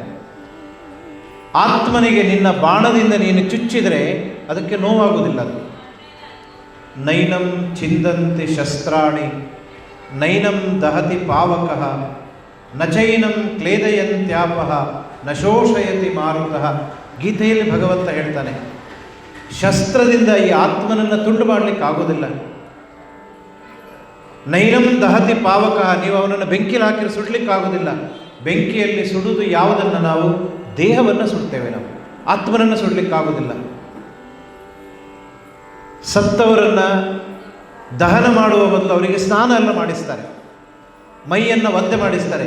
ನೀವು ಒದ್ದೆ ಮಾಡಿಸೋದು ಯಾವುದನ್ನು? ದೇಹವನ್ನು ಒದ್ದೆ ಮಾಡಿಸ್ತಾರೆ, ಆತ್ಮ ಒದ್ದೆ ಆಗೋದಿಲ್ಲ. ನಚೈನಂ ಕ್ಲೇದಯಂತ್ಯಾಪಃ ನಶೋಷಯತಿ ಮಾರುತಃ. ಗಾಳಿ ನಮ್ಮ ದೇಹವನ್ನು ಒಣಗಿಸ್ತದೆ, ಆತ್ಮನನ್ನು ಎಂತ ಮಾಡಲಿಕ್ಕೂ ಆಗೋದಿಲ್ಲ ಗಾಳಿಗೂ ಕೂಡ. ಆತ್ಮ ಎಂಬವನು ನಿತ್ಯ ನಿರಂತರವಾಗಿರುವವನು. ಆದ್ದರಿಂದ ನೀನು ಬಾಣ ಬಿಟ್ಟು ಆತ್ಮನನ್ನು ನಿನ್ನ ಹತ್ರ ಕೊಲ್ಲಿಕ್ಕೆ ಆಗೋದಿಲ್ಲ ಅಂತ ಹೇಳ್ತಾನೆ. ನಿನ್ನೆ ನಾನು ಹೇಳಿದ್ದೆ ಈ ವಿಷಯವನ್ನು, ತುಂಬ ವಿಸ್ತಾರವಾಗಿ ಮಾತನಾಡಿದ್ದು ನಿನ್ನೆ. ದೊಡ್ಡವರು ಸಿಕ್ಕಿದಾಗ ನಮಸ್ಕಾರ ಮಾಡ್ತೇವೆ ನಾವು. ಯಾರಿಗೆ ನಮಸ್ಕಾರ? ಆ ದೇಹಕ್ಕೆ ನಮಸ್ಕಾರ, ದೇಹದ ಒಳಗಡೆ ಇರುವ ಆತ್ಮನಿಗೆ ನಮಸ್ಕಾರ. ಪ್ರಶ್ನೆ ಬರ್ತದೆ, ಎಲ್ಲ ವ್ಯಕ್ತಿಗಳಲ್ಲಿ ಕೂಡ ಭಗವಂತ ಇದ್ದಾನೆ, ಅವರನ್ನು ಜೀವಾತ್ಮ ಅಂತ ನಾವು ಕರಿತೇವೆ. ಅವ ಪರಮಾತ್ಮನಾದರೆ ಅದರಿಂದ ಸಿಡಿದು ಬಂದ ಜೀವಾತ್ಮ ಎಲ್ಲರ ದೇಹದಲ್ಲಿದ್ದಾನೆ. ಆ ಆತ್ಮನಿಗೆ ನಮಸ್ಕಾರ ನಾವು ಮಾಡುವಂಥದ್ದು. ಉದ್ದಂಡ ನಮಸ್ಕಾರ ಮಾಡೋದು ಆತ್ಮನಿಗೆ, ದೇಹಕ್ಕಾಗಿ ಅಲ್ಲ ಅಂತರ್ಥ. ದೇಹಧಾರಿಯಾದವನಿಗೆ ಸಂತೋಷವಾಗತ್ತೆ, ಅದು ಕೊನೆಗೆ ಹೋಗಿ ತಲುಪುವುದು ಆತ್ಮನಿಗೆ. ನಮಗೆ ಯಾವುದೇ ವಸ್ತುವಿನ ತಿಳುವಳಿಕೆ ಜ್ಞಾನ ಬರಬೇಕಾದರೆ ಆತ್ಮನವರೆಗೆ ನಾವು ಆ ಮೆಸೇಜನ್ನು ತಗೊಂಡು ಹೋಗಬೇಕಾಗ್ತದೆ. ಹೊರಗಡೆ ವಸ್ತು ನಮ್ಮ ಕಣ್ಣಿಗೆ ಕಾಣ್ತದೆ, ಸುಂದರವಾದ ವಸ್ತು ಕಣ್ಣಿಗೆ ಕಾಣ್ತದೆ. ಕಣ್ಣು ರೂಪವನ್ನು ಗ್ರಹಿಸ್ತದೆ. ಅದು ಏನು ಮಾಡುತ್ತೆ? ಆ ರೂಪವನ್ನು ಅಲ್ಲಿಂದ ಮನಸ್ಸಿಗೆ ರವಾನಿಸ್ತದೆ. ಆ ಹಂತದಲ್ಲಿಯೂ ವಸ್ತುವಿನ ಪರಿಜ್ಞಾನ ನಮಗೆ ಆಗೋದಿಲ್ಲ. ಆ ಮನಸ್ಸು ಏನು ಮಾಡ್ತದೆ? ಅದನ್ನು ಆತ್ಮನಿಗೆ ತಗೊಂಡೋಗಿ ಕೊಡುತ್ತೆ. ಆತ್ಮ ಅಂದರೆ ಜ್ಞಾನಾಧಿಕರಣಂ ಆತ್ಮ ಅಂತ ಕರಿತೇವೆ. ಜ್ಞಾನಕ್ಕೆ ಆಶ್ರಯನಾದವನು ಆತ್ಮ. ಆತ್ಮನಿಗೆ ತಲುಪಿದಾಗ ಮಾತ್ರ ವಸ್ತುವಿನ ಪರಿಜ್ಞಾನ ನಮಗೆ ಬರ್ತದೆ. ತುಂಬ ವಿಸ್ತಾರವಾಗಿ ವ್ಯಾಖ್ಯಾನಗಳನ್ನು ಮಾಡ್ತಾರೆ ಅದನ್ನೆಲ್ಲ. ಈ ರೀತಿಯಾಗಿ ಆತ್ಮನನ್ನು ನೀನು ಕೊಲ್ಲಿಕ್ಕೆ ಸಾಧ್ಯ ಇಲ್ಲ ಅಂತ ಹೇಳಿದವ. ಸಾಯುವವನಲ್ಲ ನಿನ್ನ ಬಾಣಕ್ಕೆ ಅಂತ ಅರ್ಥ. ನೀವು ನೀರನ್ನು ಒಂದು ಕೋಲ್ ತಗೊಂಡು ಬಡೀರಿ ನೀರಿಗೆ, ನೀರು ತುಂಡಾಗ್ತದೆಯಾ? ತುಂಡಾದಾಗ ನಿಮಗೆ ತೋರ್ತದೆ, ಅದು ತುಂಡಾಗೋದಿಲ್ಲ. ನೀರಿಗೆ ನೋವಾಗ್ತದೆ, ನೋವಾಗೋದಿಲ್ಲ.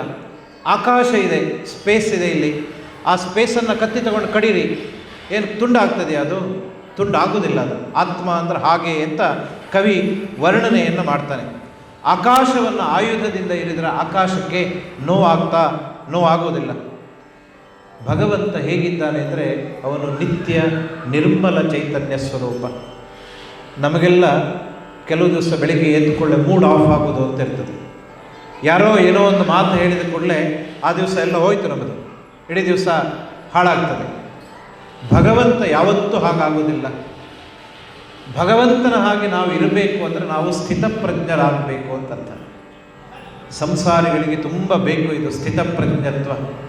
ಏನು ಸ್ಥಿತಪ್ರಜ್ಞ ಅಂತಂದರೆ, ಸುಖ ಬರಲಿ, ದುಃಖ ಬರಲಿ, ಸೋಲು ಬರಲಿ, ಗೆಲುವು ಬರಲಿ, ಒಬ್ಬರು ಬೈಲಿ, ಒಬ್ಬರು ಸ್ತುತಿ ಮಾಡಲಿ, 6ಕ್ಕೆ ಏರಬಾರ್ದು, 3ಕ್ಕೆ ಇಳಿಬಾರ್ದು. ಇದ್ದ ಹಾಗೆ ಇರಬೇಕು ನಾವು. 2ನೇ ಅಧ್ಯಾಯದಲ್ಲಿ ಅದನ್ನು ಭಗವಂತ ಬಹಳ ಸೊಗಸಾಗಿ ಹೇಳ್ತಾನೆ. ಸ್ಥಿತಪ್ರಜ್ಞನ ಲಕ್ಷಣವನ್ನು ಹೇಳ್ತಾರೆ. ನಾವೆಲ್ಲ ಮಾಡಬೇಕಾಗಿದ್ದು ಇದೆ.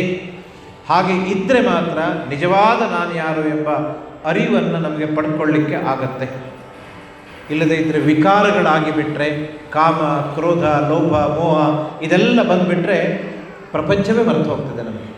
ಅದಕ್ಕೋಸ್ಕರ ಹೇಳ್ತಾನೆ ಹಾಗೆ, ಭಗವಂತ ಅವನಿಗೆ ಯಾವ ವಿಕಾರ ಇಲ್ಲ, ಅವನು ನಿತ್ಯ ನಿರ್ಮಲನಾದಂತಹ ಚಿನ್ಮಯ ಸ್ವರೂಪ.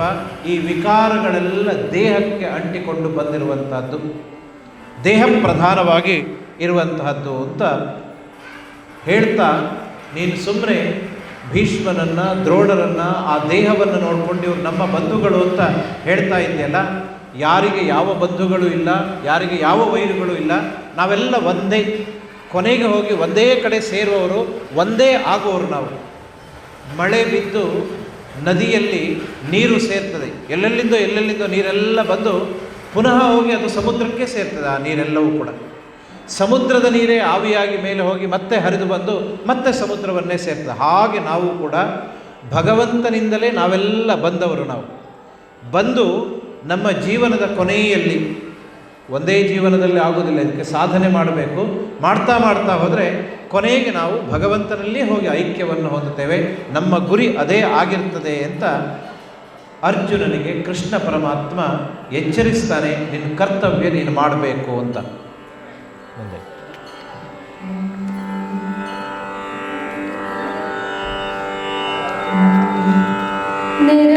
ನೆರಳಿಬೇರೊಂದಿಲ್ಲ ಭೂತದ ಹರವು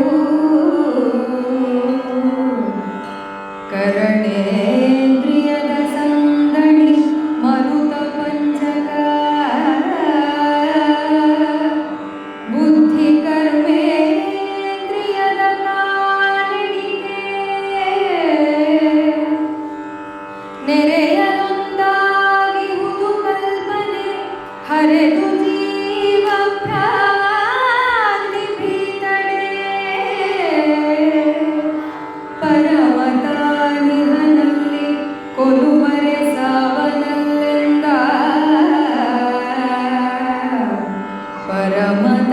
ಪರಮತಾನಿಹನಲ್ಲಿ ಕೊಲುವರೆ ಸಾವನಲ್ಲೆಂದ.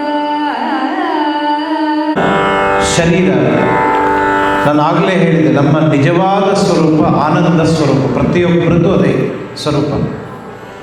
ಆ ಆನಂದ ಸ್ವರೂಪವನ್ನು ನಾವು ಕಳ್ಕೊಂಡು ಯಾವಾಗಲೂ ಪರಿತಪಿಸ್ತಾ ಇರ್ತೇವಲ್ಲ, ಅದು ಯಾಕೆ ಅನ್ನೋದನ್ನು ಕವಿ ವರ್ಣನೆಯನ್ನು ಮಾಡ್ತಾನೆ. ಪ್ರಶಾಂತವಾದ ಒಂದು ಕೊಳದಲ್ಲಿ, ನೀರು ಪ್ರಶಾಂತವಾಗಿದೆ, ಆ ಕೊಳದಲ್ಲಿ ಕೆಳಗಡೆಯಲ್ಲಿರುವಂತಹ ಕಲ್ಲು ಇತ್ಯಾದಿಗಳು ಕಾಣುತ್ತದೆ. ಎಷ್ಟೇ ಆಳವಿದ್ರೂ ನೀರು ಸ್ವಚ್ಛವಾಗಿದ್ದರೆ ಕೆಳಗಡೆ ಕಾಣುತ್ತದೆ. ನಮ್ಮ ಮನಸ್ಸು ಅಂದರೆ ನೀರಿದ್ದ ಹಾಗೆ, ಅದು ನಿಜವಾಗಿ ಸ್ವಚ್ಛ. ಅದು ಆ ಕೊಳದಲ್ಲಿ ಒಂದು ಕಲ್ಲು ಬಿಸಾಡಿದರೆ ತರಂಗಗಳು ಹೇಳ್ತದೆ. ತರಂಗಗಳು ಎದ್ದಾಗ ಏನಾಗುತ್ತೆ ಅಂದರೆ ಅದರ ಅಡಿಯಲ್ಲಿರುವ ನಿರ್ಮಲವಾದ ವಸ್ತುಗಳು ನಮಗೆ ಕಾಣಿಸೋದಿಲ್ಲ. ಯಾಕೆಂದರೆ ಆ ನೀರು ಡಿಸ್ಟರ್ಬ್ ಆಗ್ತದೆ ಅಂತ. ನಮ್ಮ ಮನಸ್ಸು ಕೂಡ ಹಾಗೆ. ಮನಸ್ಸು ಹೇಗೆ ಅಂತಂದರೆ ವಾಲ್ಮೀಕಿ ವರ್ಣನೆ ಮಾಡ್ತಾನೆ, ಸನ್ಮನುಷ್ಯ ಮನೋಯಥ ಅಂತ ಕರೀತಾನೆ. ಸಜ್ಜನರ ಮನಸ್ಸು ಹೇಗೋ ಹಾಗೆ ನೀರು ಅಂತ ಹೇಳ್ತಾನೆ. ನಿರ್ಮಲವಾದ ಮನಸ್ಸಿದ್ರೆ ನಮಗೆ ಆನಂದ ಎನ್ನುವುದು ಇರುತ್ತದೆ, ಆನಂದವನ್ನು ಕಂಡುಕೊಳ್ಳಲಿಕ್ಕೆ ಸಾಧ್ಯ ಆಗ್ತದೆ. ಒಂದು ಮೊಬೈಲ್ನಲ್ಲಿ ಒಂದು ದೃಶ್ಯ ನೋಡಿದ್ವಿ, ಅದು ನಮ್ಮನ್ನು ಡಿಸ್ಟರ್ಬ್ ಮಾಡಿತು ಅಂತಂದರೆ ನಮ್ಮ ಮನಸ್ಸು ಹಾಳಾಯಿತು. ಆವಾಗ ನಮ್ಮ ನಿಜ ಸ್ವರೂಪವನ್ನು ನಾವು ಕಳ್ಕೊಳ್ತೇವೆ. ಅದಕ್ಕಾಗಿ ಬಲ್ಲವರು ಎಲ್ಲರೂ ಹೇಳಿದರು, ಪಂಚ ಜ್ಞಾನೇಂದ್ರಿಯಗಳಿದೆಯಲ್ಲ, ಕಣ್ಣು, ಕಿವಿ, ಮೂಗು, ನಾಲಿಗೆ, ಚರ್ಮ, ಇದೆಲ್ಲ ಈ ಜ್ಞಾನೇಂದ್ರಿಯಗಳು ಹೊರಗಿನ ವಸ್ತುವನ್ನು ನಮ್ಮ ಒಳಗಡೆ ಅದರ ರವಾನಿಸ್ತಾ ಇರ್ತದೆ. ಆ ಇಂದ್ರಿಯಗಳ ಮೇಲೆ ನಮಗೆ ಹತೋಟಿ ಇದ್ದರೆ ಆವಾಗ ನಮ್ಮ ಮನಸ್ಸು ಕೆಡದೇ ಇದ್ದ ಹಾಗೆ, ನಮ್ಮ ಆಲೋಚನೆ ಕೆಡದೇ ಇದ್ದ ಹಾಗೆ ಮಾಡ್ಕೊಳ್ಳಿಕ್ಕಾಗತ್ತೆ. ಕೆಟ್ಟದ್ದನ್ನು ನೋಡಬಾರ್ದು, ಕೆಟ್ಟದ್ದನ್ನು ಕೇಳಬಾರ್ದು, ಕೆಟ್ಟದ್ದನ್ನು ಮಾಡಬಾರ್ದು. ಇದೆಲ್ಲ ನಾವು ಮಾಡ್ತಾ ಬಂದರೆ ಸ್ವಾಭಾವಿಕವಾಗಿ ನಮ್ಮ ಮನಸ್ಸು ಪ್ರಶಾಂತವಾಗಿರುತ್ತೆ. ಅದರಿಂದ ಹೊರಗಿನ ವಸ್ತುಗಳನ್ನು ನಮ್ಮ ಹತ್ರ ನಿಯಂತ್ರಿಸಲಿಕ್ಕಾಗೋದಿಲ್ಲ. ಯಾವುದು ನಿಯಂತ್ರಣ ಮಾಡ್ಬೋದು ಅಂದರೆ ನಮ್ಮ ಕಣ್ಣನ್ನು ನಾವು ನಿಯಂತ್ರಣ ಮಾಡ್ಕೋಬೋದು, ನಮ್ಮ ಕಿವಿಯನ್ನು ನಾವು ನಿಯಂತ್ರಣ ಮಾಡ್ಕೋಬೋದು, ನಮ್ಮ ನಾಲಿಗೆಯನ್ನು ನಾವು ನಿಯಂತ್ರಣ ಮಾಡ್ಕೊಳ್ಬೋದು. ಕಷ್ಟ ಮಾಡ್ಕೊಳ್ಬೋದು. ರುಚಿಯಾದದ್ದು ಕಂಡು ಕೂಡಲೇ ತಿನ್ನೋಣ ಅಂತ ಅನ್ನಿಸ್ತದೆ ಅದಕ್ಕೆ. ಒಬ್ಬ ಗುರು ಮತ್ತು ಶಿಷ್ಯ ಇಬ್ಬರು ಸೇರಿಕೊಂಡು ಒಬ್ಬರು ಮನೆಗೆ ಊಟಕ್ಕೆ ಹೋಗಿದ್ರಂತೆ. ಆ ಊಟಕ್ಕೆ ಹೋದಾಗ ಒಳ್ಳೆ ಭಕ್ಷ್ಯ ಭೋಜ್ಯ ಪರಮಾನ್ನ ಎಲ್ಲ ಮಾಡಿದ್ದಾರೆ. ಬಡಿಸೋರು ಜೋರಾಗಿ ಬಡಿಸ್ತಾ ಇದ್ದಾರೆ, ಊಟ ಮಾಡ್ತಾ ಇದ್ದಾರೆ ಇವರು. ಆಗ ಶಿಷ್ಯ ಗುರುವಿನ ಹತ್ರ ಪಕ್ಕದಲ್ಲಿ ಕೂತವನು ಕೇಳಿದಂತೆ, ಗುರುಗಳೇ, ಕಂಠದವರೆಗೆ ಬಂತು, ಇನ್ನು ತಿನ್ನಲಿಕ್ಕಾಗೋದಿಲ್ಲ ಅಂತ ಹೇಳಿದಂತೆ. ಗುರುಗಳು ಹೇಳಿದ್ರಂತೆ, ಇಂಥದ್ದು ಸಿಕ್ಕುವುದು ಬಹಳ ದುರ್ಲಭ, ಇನ್ನೂ ಸ್ವಲ್ಪ ತಿನ್ನು ಆಗ್ತದೆ ಅಂತ ಹೇಳಿದ್ರಂತೆ. ಮತ್ತೂ ತಿಂದ ಒಂದು ಸ್ವಲ್ಪ. ಅವನು ಹೇಳಿದ, ಇಲ್ಲಿಯವರೆಗೆ ಬಂತು, ಇನ್ನೂ ತಿಂದರೆ ಹೊರಗೆ ಬರ್ತದೆ ಅಂತ. ಗುರುಗಳು ಹೇಳಿದ್ರಂತೆ, ನೋಡು, ಜೀವ ಹೋದರೆ ಇನ್ನೊಂದು ಜನ್ಮ ಬರ್ತದೆ, ಇಂಥದ್ದು ಇನ್ನೊಂದು ಸಲ ಸಿಕ್ಕುವುದಿಲ್ಲ, ತಿನ್ನು ನೀನು ಅಂತ ಹೇಳಿದ್ರಂತೆ ಅವರು. ಅಂದರೆ ನಾಲಿಗೆಯ ರುಚಿಯನ್ನು ನಿಯಂತ್ರಣ ಮಾಡೋದು ತುಂಬ ಕಷ್ಟ ಸಾಧ್ಯ ಆದದ್ದು. ಅದನ್ನು ನಿಯಂತ್ರಣ ಮಾಡಿಕೊಂಡ್ರೆ ಇವತ್ತು ಬರುವ ಅನೇಕ ಕಾಯಿಲೆಗಳೆಲ್ಲ ಇದೆಯಲ್ಲ, ಇದಕ್ಕೆಲ್ಲ ಮೂಲ ಕಾರಣ ನಾಲಿಗೆ ರುಚಿ. ಅದು ನಮ್ಮನ್ನು ಯಾವುದು ಪಿಜ್ಜಾದ ಹತ್ರ ಕರ್ಕೊಂಡು ಹೋಗುತ್ತೆ ಈಗಿನ ಮಕ್ಕಳನ್ನು, ಅದು ಗೋಬಿ ಮಂಚೂರಿ ಹತ್ರ ಕರ್ಕೊಂಡು ಹೋಗುತ್ತೆ, ರೋಡ್ ಸೈಡಿನ ಫುಡ್ಡಿಗೆ ಅವರನ್ನು ಕರ್ಕೊಂಡು ಹೋಗ್ತದೆ. ಆರಂಭದಲ್ಲಿ ಗೊತ್ತಾಗೋದಿಲ್ಲ, ವಯಸ್ಸಾಗ್ತಾ ಆಗ್ತಾ ಆಗ್ತಾ ಬಂದಾಗ ಅದರ ಪರಿಣಾಮ ಏನು ಎನ್ನುವುದು ನಮಗೆ ಗೊತ್ತಾಗ್ತಾ ಬರುತ್ತೆ. ನಾಲಿಗೆಯನ್ನು ನಿಯಂತ್ರಣ ಮಾಡ್ಬೋದು. ಗೂಡಂಗಡಿಯವನು ಇಲ್ಲ ಹಾಕಬೇಡ ನೀನು, ಹೋಗು ನೀನು ಅಂತ ಹೇಳಿದರೆ ಇನ್ನೊಬ್ಬ ಬರ್ತಾನೆ ಹಾಕ್ತಾನೆ. ಅದನ್ನು ನಿಯಂತ್ರಣ ಮಾಡಲಿಕ್ಕಾಗೋದು. ನಮ್ಮ ಹತ್ರ ಯಾವುದು ಸಾಧ್ಯ ಅದನ್ನು ನಿಯಂತ್ರಣ ಮಾಡ್ಕೊಳ್ಬೇಕು. ಆತ್ಮ ನಿಯಂತ್ರಣ ಅಂತ ಅದನ್ನು ಕರಿತೇವೆ, ಇಂದ್ರಿಯ ನಿಗ್ರಹ ಅಂತ ನಾವು ಹೇಳ್ತೇವೆ ಅದನ್ನು. ಹಾಗಾಗಿ ನಮ್ಮ ನಿಜಸ್ವರೂಪವನ್ನು ನಾವು ಪಡ್ಕೊಳ್ಬೇಕು ಅಂತಂದರೆ ಈ ನಮ್ಮ ಶರೀರ ಪಂಚಮಹಾಭೂತಗಳಿಂದಾಗಿದೆ. ಪೃಥ್ವಿ, ಅಪ, ತೇಜಸ್ಸು, ವಾಯು, ಆಕಾಶ, ಇವುಗಳಿಂದ ಪಂಚಮಹಾಭೂತಗಳು. ನಮ್ಮಲ್ಲಿ ಅಂತಃಕರಣ ಅಂತಿದೆ, ಮನಸ್ಸು ಇತ್ಯಾದಿ ಅಂತಃಕರಣಗಳಿದೆ. ಪಂಚಪ್ರಾಣಗಳಿದೆ. ನಮ್ಮ ದೇಹದಲ್ಲಿ ಗಾಳಿ ಬರ್ತದಲ್ಲ, ಪ್ರಾಣ, ಅಪಾನ, ಉದಾನ, ಸಮಾನ, ವ್ಯಾನ ಅಂತ ಪಂಚಪ್ರಾಣಗಳು ಇದೆ. ಪಂಚ ಕರ್ಮೇಂದ್ರಿಯಗಳಿದೆ. ವಾಕ್, ಪಾಣಿ, ಪಾದ, ಪಾಯು, ಉಪಸ್ಥ ಕೆಲಸ ಮಾಡಿಸ್ತದೆ ನಮ್ಮ ಹತ್ರ. ಪಂಚ ಕರ್ಮೇಂದ್ರಿಯಗಳಿದೆ. ಬುದ್ಧಿ ಇದೆ. ಇದೆಲ್ಲ ಏನು ಮಾಡುತ್ತೆ ಅಂತಂದರೆ ಈ ದೇಹಕ್ಕೆ ಅಂಟಿಕೊಂಡದ್ದು. ಇದರ ಮುಖಾಂತರ ನಾವು ಮಾಡುವ ಒಳ್ಳೆಯದು ಕೆಟ್ಟದ್ದು ಇದನ್ನೆಲ್ಲ ಮಾಡ್ತೇವೆ. ಈ ದೇಹದ ಮುಖಾಂತರ ನಾವು ಮಾಡ್ತೇವೆ. ನಾವೇನು ಮಾಡಬೇಕು ಅಂತಂದರೆ, ನಾನು ಇಂದ್ರಿಯ ಅಲ್ಲ, ನಾನು ನಾಲಿಗೆ ಅಲ್ಲ, ನಾನು ಕರ್ಮೇಂದ್ರಿಯ ಅಲ್ಲ, ನಾನು ಬುದ್ಧಿ ಅಲ್ಲ, ನನ್ನ ಬುದ್ಧಿ ಅಂತೆಲ್ಲ ಪ್ರಯೋಗ ಮಾಡ್ತೇವೆ. ತುಂಬ ತಾತ್ವಿಕವಾದದ್ದು. ಇದೆಲ್ಲ ಅಲ್ಲ. ಹಾಗಾದರೆ ನಾನು ಯಾರು ಅಂತ ಪ್ರಶ್ನೆ ಮಾಡಿದರೆ, ನಿಮ್ಮ ಹೆಸರು ನೀವು ಹೇಳಿದರೆ ನೀವಲ್ಲ, ನಿಮ್ಮ ಊರಿನ ಹೆಸರು ಹೇಳಿದರೆ ಅದಲ್ಲ. ನಿಜವಾದ ನಾನು ಯಾರು ಅಂತ ಕೇಳಿದರೆ, ನಾನೇ ಅಂದರೆ ನಾನು ಭಗವಂತನೇ ಅಂತ ಅರ್ಥ. ಅಹಂ ಬ್ರಹ್ಮಾಸ್ಮಿ ಅಂತ ಸಿದ್ಧಾಂತವನ್ನು ಹೇಳ್ತಾರೆ. ನಾನು ಯಾರು ಅಂತಂದರೆ ನಾನು ಸಾಕ್ಷಾತ್ ಬ್ರಹ್ಮ ನಾನು ಅಂತ ಅರಿವು ನಮಗೆ ಬರಬೇಕು. ಅಂತಹ ಅರಿವು ನಮಗೆ ಬಂದರೆ ನಾವು ಮುಕ್ತಿಯ ಕಡೆಗೆ ಹೋಗ್ತೇವೆ. ಯಾರನ್ನೋ ಕೊಲ್ತಾ ಇದ್ದೇವೆ ಇತ್ಯಾದಿ ಕ್ಷುಲ್ಲಕವಾದ ಈ ಭಾವ ನಮಗೆ ಬರುವುದೇ ಇಲ್ಲ ಅಂತ ಹೇಳಿದೆ. ನಿನ್ನೆಯೇ ನಾನು ಹೇಳಿದ್ದೆ, ನಮ್ಮ ದೇಶ ಸೇವೆ ಮಾಡಬೇಕು ಅಂತ ಸೈನ್ಯವನ್ನು ಸೇರಿ ಗಡಿಯಲ್ಲಿ ದೇಶ ರಕ್ಷಣೆ ಮಾಡ್ತಾ ಇರುವ ವ್ಯಕ್ತಿಗೆ ಪರದೇಶದ ಯಾವನೋ ಒಬ್ಬ ಆಕ್ರಮಣ ಮಾಡಲಿಕ್ಕೆ ಬರ್ತಾನೆ. ಯುದ್ಧ ಮಾಡಬೇಕು ಅವನ ಜೊತೆಗೆ. ಮಾಡುವಾಗ ಇವು ನಮ್ಮ ರಿಲೇಟಿವ್ ಅಂತ ಗೊತ್ತಾಗಿ ನಾನು ಯುದ್ಧ ಮಾಡೋದಿಲ್ಲ ಅಂತ ಕೂತ್ಕೊಳ್ಳಿಕ್ಕಾಗ್ತದೆಯಾ? ಯುದ್ಧ ಮಾಡೋದು ಅವನ ಕರ್ತವ್ಯ. ಅದು ಅರ್ಜುನ ಅದನ್ನೇ ಮಾಡಬೇಕಾಗಿದ್ದು ಎನ್ನುವುದನ್ನು ನೆನಪಿಸುವುದಕ್ಕಾಗಿ ಕೃಷ್ಣ ಈ ಮಾತನ್ನು ಹೇಳಿದ.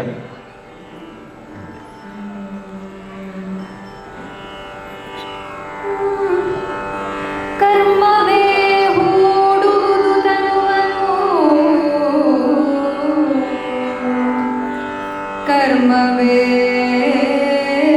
ಸಲಹುವುದು, ಕಡೆಯಲಿ ಕರ್ಮವೇ ಕಳಚುವುದು, ಜೀವ ಭ್ರಮೆಯ ಬಾಹಿರ ಕರ್ಮ ತಾನೇ ನಾನಾ ಯೋನಿಗಳಿಂದ ಜನಿಸಿದ ಪ್ರಾಣಿ ಸಮೂಹ ಇದೆ. ಮನುಷ್ಯರು, ಪ್ರಾಣಿಗಳು, ಬೇರೆ ಬೇರೆ ಪ್ರಾಣಿಗಳೆಲ್ಲ ಇವೆ. ಯಾಕೆ ಇವೆಲ್ಲ ಹುಟ್ಟುತ್ತವೆ? ಅವುಗಳನ್ನು ಬಿಡಿ, ನಾವು ಯಾಕೆ ಮನುಷ್ಯರಾಗಿ ಹುಟ್ಟಿದ್ದೇವೆ ಅಂತ ಆಲೋಚನೆ ಮಾಡಿದರೆ ಶಾಸ್ತ್ರಗಳು ತಿಳಿಸ್ತದೆ, ಸ್ವಕರ್ಮ ಭೋಕ್ತುಂ ಜಾಯಂತೆ ಪ್ರಾಯೇಣೈವ ಹಿ ಜಂತವಃ ಅಂತ. ನಾವೆಲ್ಲ ಹಿಂದಿನ ಜನ್ಮಗಳಲ್ಲಿ, ಭಾರತೀಯ ಸಿದ್ಧಾಂತ ಎಲ್ಲ ಜನ್ಮಾಂತರವನ್ನು ಒಪ್ಪಿಕೊಂಡೇ ಬರುವಂಥದ್ದು, ಹಿಂದಿನ ಜನ್ಮಗಳಲ್ಲಿ ಮಾಡಿದ ಪುಣ್ಯ ಪಾಪಗಳನ್ನು ಅನುಭವಿಸುವುದಕ್ಕಾಗಿ ನಾವೀಗ ದೇಹಧಾರಿಗಳಾಗಿ ಬಂದಿದ್ದೇವೆ. ಜನ್ಮಾಂತರದಲ್ಲಿ ನಾವು ಮಾಡಿದ ಪುಣ್ಯ ಪಾಪ ಕರ್ಮದ ಫಲವನ್ನು ಅನುಭವಿಸುವುದಕ್ಕೆ ಈಗ ಬಂದಿದ್ದೇವೆ. ತುಂಬ ಪಾಪಕರ್ಮಗಳನ್ನು ಮಾಡಿದರೆ ಅದು ರೋಗವಾಗಿ ನಮಗೆ ದುಃಖವನ್ನು ತಂದುಕೊಡುತ್ತೆ. ಒಳ್ಳೆ ಕೆಲಸಗಳನ್ನು ಜನ್ಮಾಂತರಗಳಲ್ಲಿ ನಾವು ಮಾಡಿದರೆ ಈ ದೇಹದಲ್ಲಿ ಈ ಜನ್ಮದಲ್ಲಿ ನಾವು ಸುಖವನ್ನೆಲ್ಲ ಅನುಭವಿಸ್ತೇವೆ. ಇದನ್ನೆಲ್ಲ ವಿಸ್ತಾರವಾಗಿ ಹೇಳ್ತಾ ಬರ್ತಾನೆ. ನಮ್ಮ ದೇಹಧಾರಣೆಗೆ ನಿಜವಾದ ಕಾರಣ ನಮ್ಮ ಜನ್ಮಾಂತರದ ಕರ್ಮ ಅಂತ ಅರ್ಥ. ಕರ್ಮದಿಂದಲೇ ನಾವು ದೇಹಧಾರಣೆಯನ್ನು ಮಾಡ್ತೇವೆ. ನಾವೀಗ ಬದುಕ್ತಾ ಇದ್ದೇವೆ ಅಂತಂದರೆ ನಾವು ಬದುಕ್ತಾ ಇರೋದಕ್ಕೂ ಕಾರಣ ನಮ್ಮ ಕರ್ಮವೇ ಕಾರಣ. ಅದನ್ನು ಹೇಳ್ತಾನೆ, ಕರ್ಮವೇ ಸಲಹುವುದು ಅಂತ ನಮ್ಮನ್ನು ಸಲಹುತ್ತಾ ಇದೆ. ಕೊನೆಗೆ ನಮ್ಮ ಸಾವಿಗೂ ಕೂಡ ನಮ್ಮ ಕರ್ಮವೇ ಕಾರಣ ಆಗ್ತದೆ. ಕರ್ಮ ಅಂತಂದರೆ ಕೆಲಸ ಅಂತ ಸಾಮಾನ್ಯ ಅರ್ಥ. ಕೆಲಸ ನಾವು ನಿರಂತರವಾಗಿ ಮಾಡ್ತಾ ಇರ್ತೇವೆ. ಒಂದು ಕ್ಷಣವೂ ಕೂಡ ಕೆಲಸ ಮಾಡದೆ ನಮ್ಮ ಹತ್ರ ಕೂತ್ಕೊಳ್ಳಿಕ್ಕೆ ಆಗೋದಿಲ್ಲ. ರಾತ್ರಿ ನಿದ್ರೆ ಮಾಡಿದಾಗಲೂ ಕೂಡ ನಾವು ಉಸಿರಾಡ್ತಾ ಇರ್ತೇವೆ, ಅದು ಕೂಡ ಕ್ರಿಯೆ ನಡೀತಾ ಇರ್ತದೆ. ಅಲ್ಲಿ ಕೆಲಸ ನಿಲ್ಲಿಸುವುದು ಯಾವಾಗ ಅಂದರೆ ಒಂದೇ ಸಲ ಹೋದಾಗ ಮಾತ್ರ. ನಿರಂತರವಾಗಿ ಕೆಲಸ ಮಾಡ್ತಾ ಇರ್ತೇವೆ. ಈ ಕೆಲಸ ಮಾಡ್ತಾ ಇರುವಾಗ ನಮಗೆ ಗೊತ್ತಿದ್ದೋ ಗೊತ್ತಿಲ್ಲದೆಯೋ ಕೆಲವು ಒಳ್ಳೆಯ ಕೆಲಸ ಆಗ್ತದೆ, ಕೆಲವು ಕೆಟ್ಟದ್ದಾಗ್ತದೆ. ಇನ್ನು ಕೆಲವು ಸಲ ಗೊತ್ತಿದ್ದೇ ಒಳ್ಳೆಯದಾಗ್ತದೆ, ಗೊತ್ತಿದ್ದೇ ಕೆಟ್ಟದ್ದನ್ನು ಮಾಡ್ತೇವೆ ನಾವು. ಈ ಪುಣ್ಯ ಪಾಪ ಕರ್ಮಗಳನ್ನು ನಿರಂತರವಾಗಿ ನಾವು ಮಾಡ್ತಾ ಇರ್ತೇವೆ. ಈ ಕರ್ಮದ ಫಲವಾಗಿಯೇ ನಾವು ಹುಟ್ಟಿದ್ದೇವೆ, ನಾವು ಬದುಕ್ತಾ ಇದ್ದೇವೆ. ಈ ಕರ್ಮದಿಂದಲೇ ನಾವು ಸಾಯ್ತೇವೆ ಅಂತ ಅವನು ಹೇಳ್ತಾನೆ.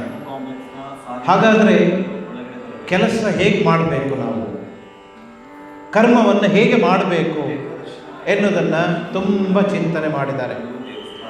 ಕೆಲಸ ಮಾಡಬೇಕು, ಆದರೆ ಈ ಕೆಲಸವನ್ನು ನಾನು ಮಾಡಿದ್ದೇನೆ ಅಂತ ನಾನು ಮಾಡಬಾರ್ದು.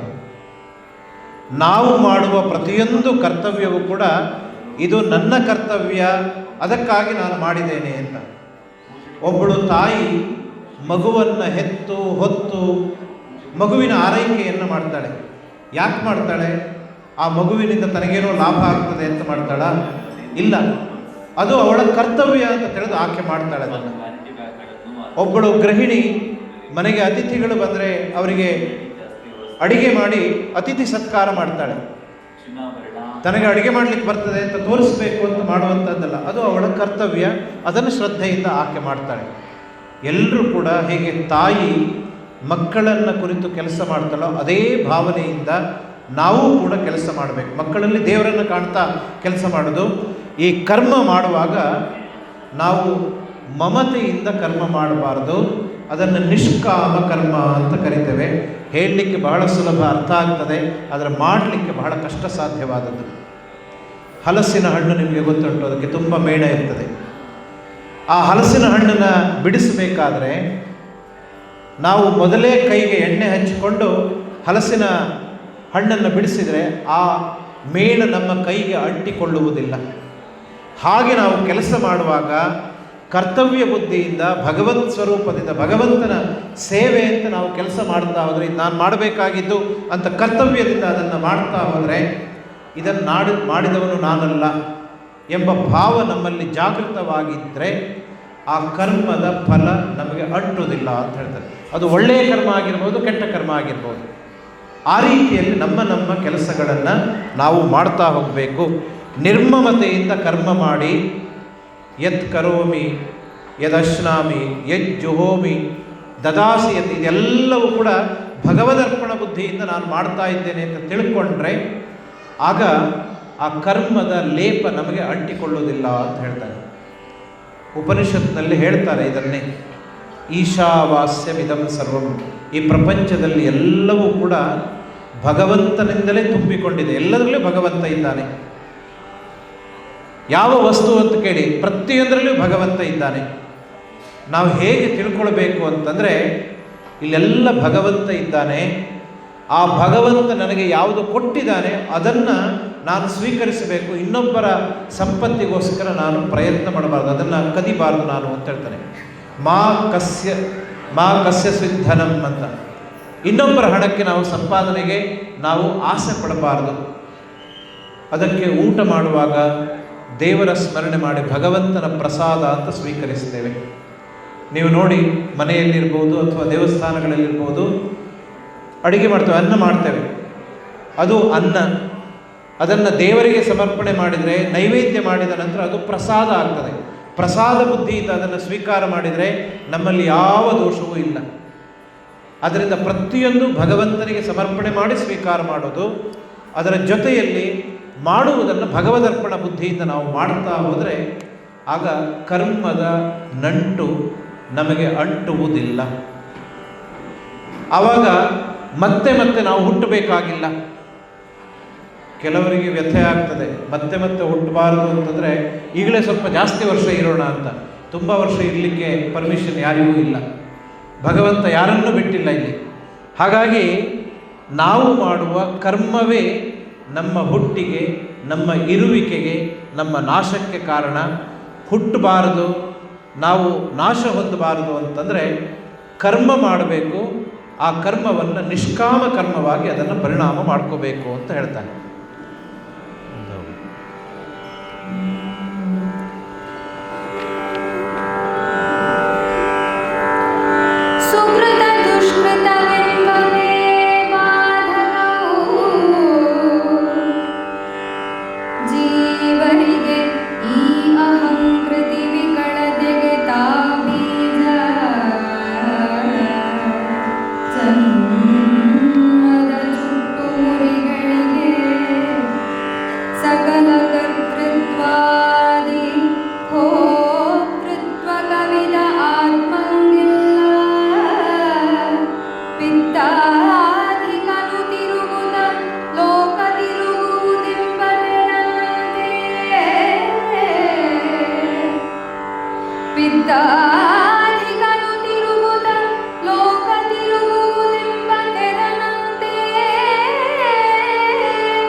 ಮನುಷ್ಯರಿಗೆ, ಜೀವಿಗಳಿಗೆ ಪುಣ್ಯ ಪಾಪಗಳೇ ಬಾಧಕ ಅಂತ ಕೃಷ್ಣ ಹೇಳ್ತಾನೆ. ನಾವು ಹೇಳ್ತೇವೆ, ಯಾರಿಗೋ ಒಬ್ಬರಿಗೆ 1,000 ರೂಪಾಯಿ ದಾನ ಮಾಡಿ ನಾನು ಕೊಟ್ಟಿದ್ದೇನೆ ಅಂತ ಹೇಳ್ತೇವೆ. ನಮ್ಮ ಹೆಸರಿನಲ್ಲಿ ಒಂದು ರೂಮ್ ಕನ್ಸ್ಟ್ರಕ್ಷನ್ ಹೇಳ್ತೇವೆ. ಅಂದರೆ ದಾನದಲ್ಲಿಯೂ ಕೂಡ ನಾನು ಕೊಟ್ಟಿದ್ದೇನೆ ಎಂಬ ಭಾವ ನಮ್ಮಲ್ಲಿ ಇರ್ತದೆ. ಅಂತಹ ಭಾವವೇ ನಮಗೆ ಮಾರಕವಾದದ್ದು. ನಾನು ಎಂಬ ಭಾವದಿಂದ ಪುಣ್ಯ ಮಾಡಿದರೂ ಪಾಪ ಮಾಡಿದರೂ ಅದು ತೊಂದರೆಯೇ.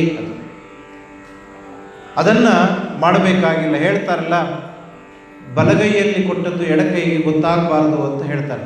ದಾನ ಮಾಡುವುದು ಪ್ರಚಾರಕ್ಕಾಗಿ ಮಾಡುವುದಲ್ಲ ಅಂತ. ಅಂತಹ ಅನೇಕ ಉದಾಹರಣೆಗಳನ್ನು ಹೇಳ್ತಾರೆ. ಆದ್ದರಿಂದ ಈ ಜೀವಾತ್ಮನಿಗೆ ಪಾಪ ಪುಣ್ಯಗಳಿಲ್ಲ. ಅವನಿಗೆ ಅದು ಯಾರಿಗಿರುವುದು? ನಮಗೆ ಆ ಪಾಪ ಪುಣ್ಯಗಳಿರುವಂಥದ್ದು. ಈ ಪಾಪ ಪುಣ್ಯಗಳೆಲ್ಲ ಯಾವಾಗ ಬರುತ್ತೆ ಅಂದರೆ, ನಾನು ಮಾಡ್ತಾ ಇದ್ದೇನೆ, ನಾನು ಎಂಬ ಭ್ರಮೆಯೇ ಇದೆಲ್ಲದಕ್ಕೂ ಕಾರಣ ಆಗ್ತದೆ ಅಂತ ಹೇಳ್ತಾರೆ. ಅಹಂ ಅಂತ ಅದನ್ನು ಕರಿತೇವೆ, ಅಹಂಕಾರ ಅಂತ ಅದನ್ನು ಕರಿತೇವೆ, ನಾನು ಎಂಬುದನ್ನು ನಾವು ಹೇಳ್ತೇವೆ. ನಮ್ಮ ದೇಶದ ಪರಂಪರೆಯನ್ನು ನೋಡಿದರೆ ಹಿಂದಿನ ಕವಿಗಳೆಲ್ಲ, ದೊಡ್ಡ ದೊಡ್ಡ ಸಾಧಕರೆಲ್ಲ ತಮ್ಮ ಹೆಸರನ್ನು ಎಲ್ಲೂ ಹೇಳ್ಕೊಳ್ಳಿಲ್ಲ. ಅವರ ಕೃತಿಗಳನ್ನು ಕೊಟ್ಟು ಹೋದರು. ಅವರು ಕಾಳಿದಾಸ ಇದ್ದ, ತನ್ನ ಹೆಸರನ್ನು ಹೇಳ್ಕೊಳ್ಳಿಲ್ಲ ಅವನು. ಅದಕ್ಕಿಂತ ಹಿಂದೆ ಅನೇಕ ಕವಿಗಳಿದ್ದರು. ನಾನು ಇಂಥವನು, ನನ್ನ ಅಪ್ಪ ಇಂಥವನು, ನಮ್ಮ ಊರು ಇಂಥದ್ದು ಹೇಳಲಿಲ್ಲ ಅವರು ಯಾರು ಕೂಡ. ಜನರಿಗೆ ಒಳಿತಾಗುವ ಕೃತಿಗಳನ್ನು, ವ್ಯಾಲ್ಯೂಸ್ಗಳನ್ನು, ಮೌಲ್ಯಗಳನ್ನು ಅವರು ಕೊಟ್ಟು ಹೋದರು. ಈಗ ನಾವೆಲ್ಲ ಪುಸ್ತಕ ಬರೆಯುವಾಗ ಸ್ಟಾರ್ಟ್ ಆಗೋದೇ ಮೊದಲು ನನ್ನ ಹೆಸರು ಬರೆದು ಆಮೇಲೆ ಪುಸ್ತಕ ಬರಲಿಕ್ಕೆ ಶುರು ಮಾಡೋದು. ನಾನು ಎಂಬ ಭಾವ ಆ ರೀತಿಯಲ್ಲಿ ಬರುತ್ತೆ. ಅದರಿಂದ ಈ ಜೀವಾತ್ಮನಿಗೆ ನಾನು ಎಂಬಂತಹ ಭಾವ ಇಲ್ಲ ಎಂಬುದನ್ನು ಅವನು ಹೇಳ್ತಾನೆ.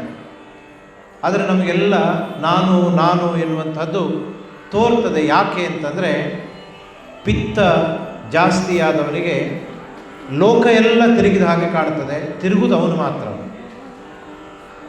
ಕೆಂಗಣ್ಣಿನ ವ್ಯಕ್ತಿಗೆ ಇಡೀ ಊರೆಲ್ಲ ಕೆಂಪು ಕಾಣ್ತದೆ. ಯಾಕೆಂದರೆ ಇವರ ಕಣ್ಣೇ ಕೆಂಪಾಗಿದೆ, ಅದಕ್ಕೋಸ್ಕರ ಎಲ್ಲ ಹಾಗೆ ತೋರ್ತದೆ ಅಂತ ಹೇಳುತ್ತೆ.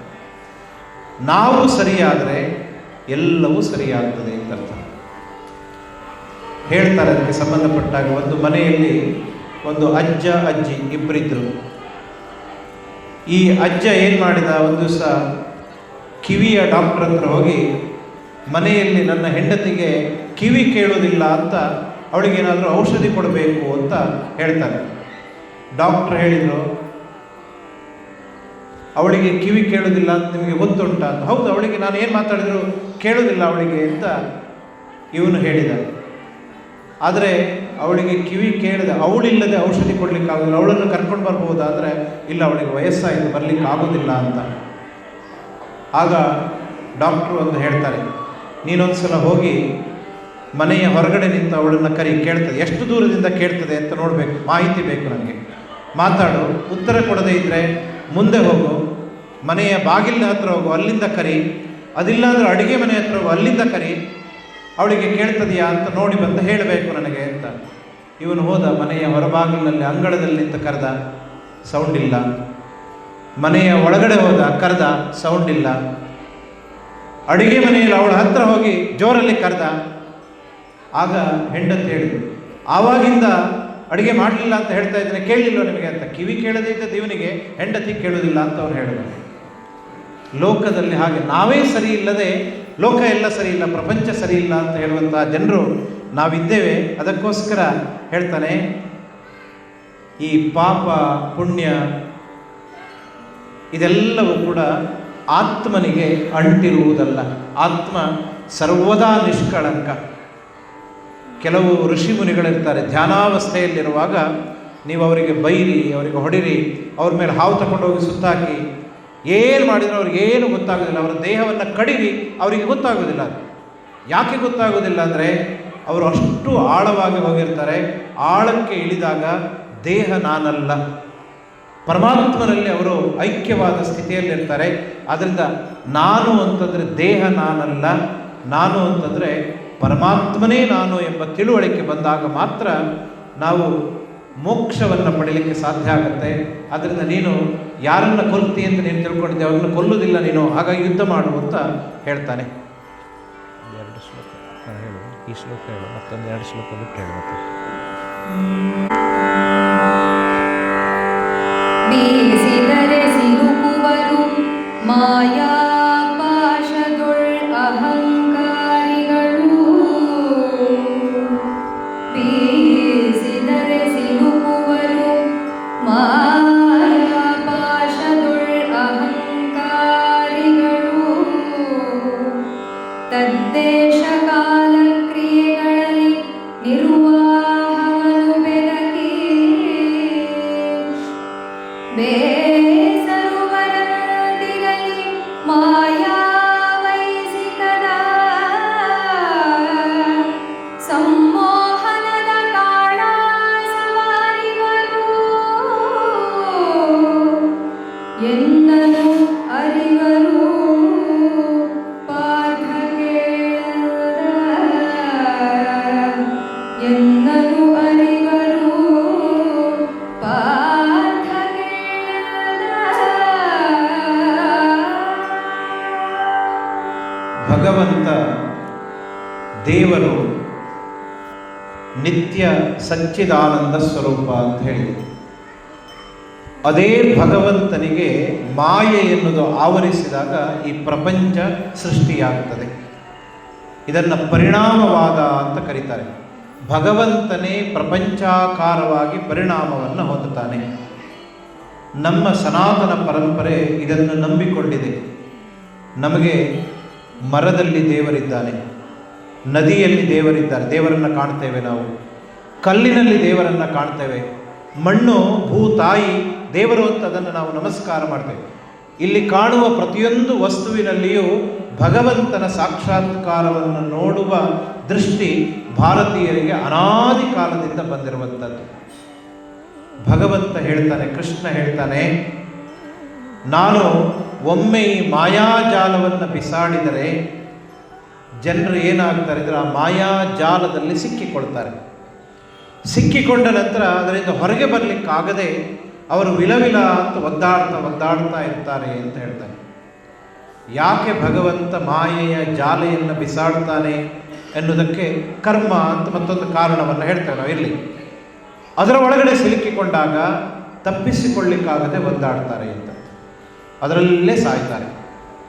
ಮಹಾಭಾರತ ಯುದ್ಧ ಆಗುವಾಗ ಚಕ್ರವ್ಯೂಹವನ್ನು ರಚನೆ ಮಾಡಿದರು. ಅಭಿಮನ್ಯು ಚಕ್ರವ್ಯೂಹದ ಒಳಗೆ ಸಿಲುಕಿದ. ಅದರಿಂದ ಹೊರಗೆ ಬರುವ ಮಾರ್ಗ ಗೊತ್ತಿರಲಿಲ್ಲ. ಅವನ ಹತ್ರ ಯುದ್ಧ ಮಾಡಲಿಕ್ಕಾಗದೆ ಸತ್ತ ಅವನು ಅಭಿಮನ್ಯು. ಮಾಯಾಜಾಲ ಅಂದರೆ ಹಾಗೇ ಇರುತ್ತೆ. ಅದರ ಒಳಗಡೆ ನಾವು ಸಿಕ್ಕಿಕೊಂಡ್ರೆ ನಮಗೆ ಅದರಲ್ಲಿ ಬಿಡಿಸ್ಕೊಳ್ಳಿಕ್ಕೆ ಆಗೋದಿಲ್ಲ. ಬೇರೆ ಬೇರೆ ಮಾಯಾಜಾಲಗಳು ನಾವು ನೋಡ್ತೇವೆ ಪ್ರತಿನಿತ್ಯ ಪೇಪರ್ನಲ್ಲಿ.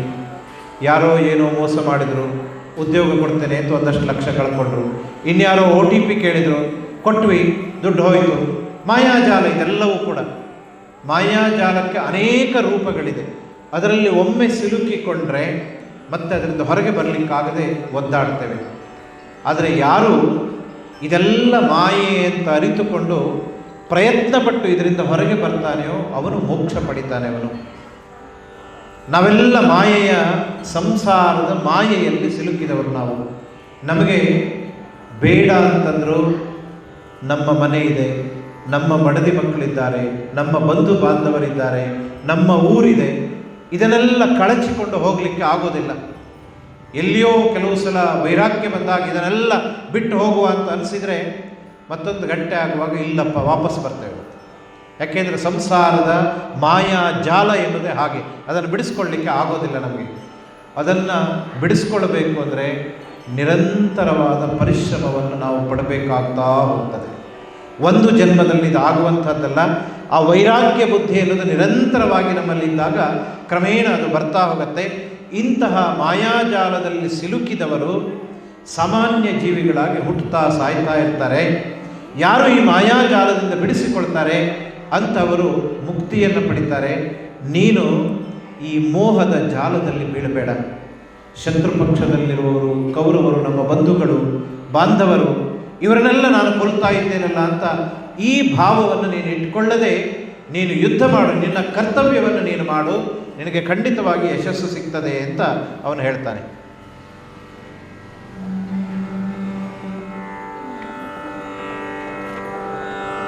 ಆದಡೆ ಅರ್ಜುನ ನೋಡೆನುತ ಕಮಲೋದರನು ಕೈಗೊಂಡನು ಅಗ್ಗನ ಆದಿ ಪುರುಷ ಶ್ರೀ ನಿಜವ ವಿಶ್ವಾತ್ಮಕ ಪ್ರೀತಿಯ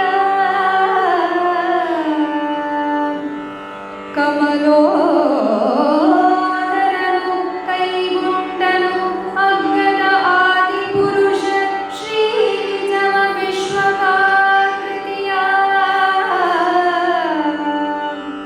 ವಾದಿಸುವ ಷಟ್ತರ್ಕ ನಿರ್ಕದ ಭೇದಗೊಳ್ಳದ ಸಕಲ ಲೋಕದ ಬೀದಿ ವಿಸಡಂಬರಿವ ವಿಮಲ ವಿರಾಟ ರೂಪವನು ಸಕಲ ಲೋಕದ ಬೀದಿ ವಿಸಡಂಬರಿವ ವಿಮಲ ವಿರಾಟ ರೂಪವನು.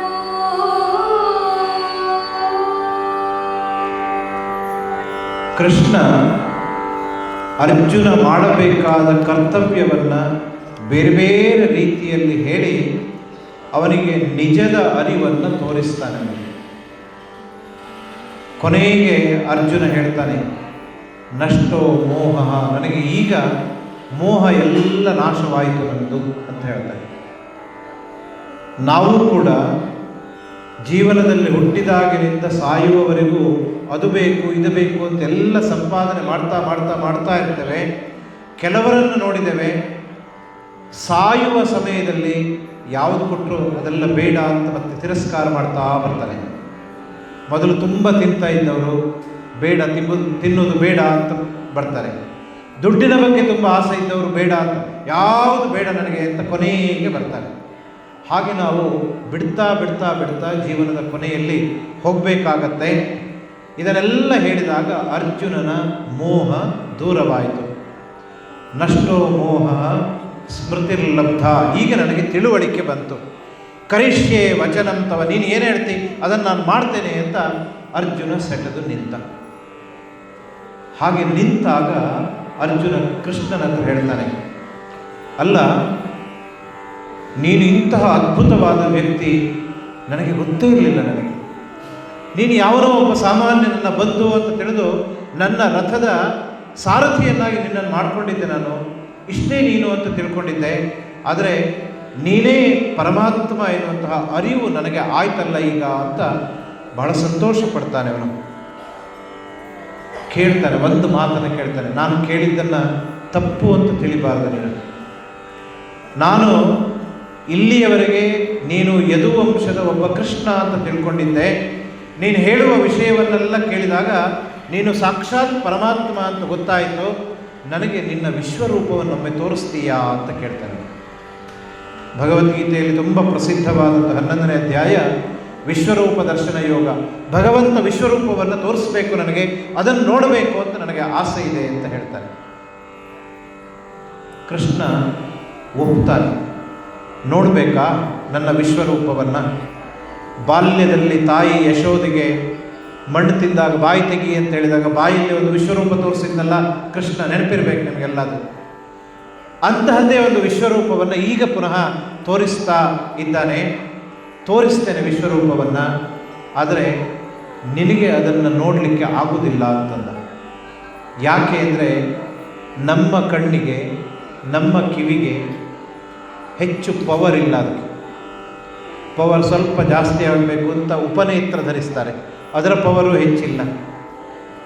ಕಣ್ಣಿನಿಂದ ಭಗವಂತನನ್ನು ನೋಡಬೇಕು ಅಂದರೆ ದಿವ್ಯ ಚಕ್ಷುಸ್ಸು ಬೇಕಾಗತ್ತೆ, ಈ ಕಣ್ಣಿನಿಂದ ಆಗೋದಿಲ್ಲ. ಅದು ತುಂಬ ದೊಡ್ಡ ಶಬ್ದ ಕಿವಿಗೆ ಕೇಳೋದಿಲ್ಲ, ತುಂಬ ಸಣ್ಣ ಶಬ್ದವು ಕಿವಿಗೆ ಕೇಳೋದಿಲ್ಲ.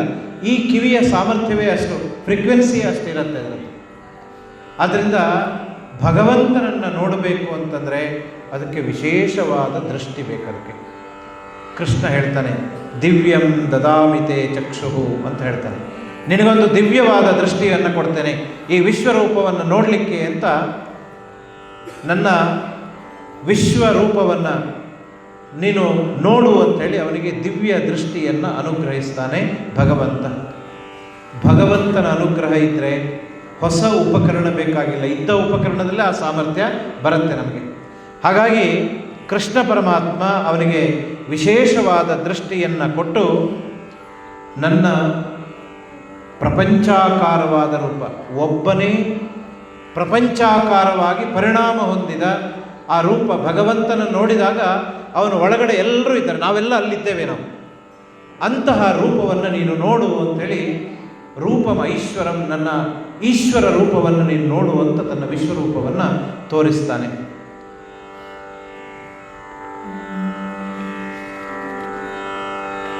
ಉಬ್ಬಿದನು ಹರುಷದಲ್ಲಿ ಕಂಗಳ ಕಬ್ಬ ಮುರಿದುದು, ಮದದನಿ ಗುರಿನ ಹಬ್ಬುಗೆಯ ಹೊಲ ಬಳಿಯೇ ನಾಲಿಗೆ ಉಡುಗೆ ಹೆಡೆತಲೆಗೆ.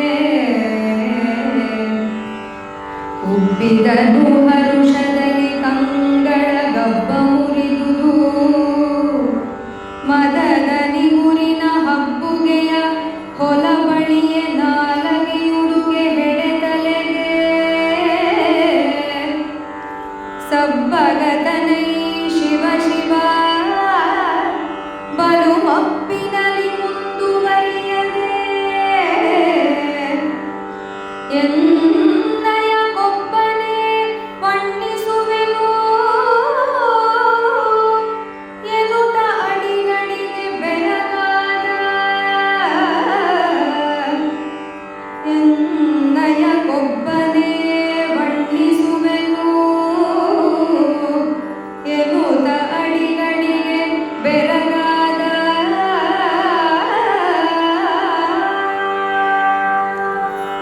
ಮತ್ತೊಮ್ಮೆ ದಿಗಿಲಾಯಿತು, ಭಯಗ್ರಸ್ತನಾಗಿಬಿಟ್ಟ ಅವನು. ಇಂತಹದ್ದನ್ನು ನೋಡೇ ಇರಲಿಲ್ಲ, ನೋಡ್ತೇನೆ ಎನ್ನುವ ಕಲ್ಪನೆಯೂ ಅವನಿಗೆ ಇರಲಿಲ್ಲ. ಒಮ್ಮೆ ಅದನ್ನು ನೋಡಿ ಹರ್ಷವಾಯಿತು. ಹರ್ಷವಾದ ಮೇಲೆ ಅವನ ಅಹಂಕಾರ ಎಲ್ಲ ದೂರವಾಯಿತು.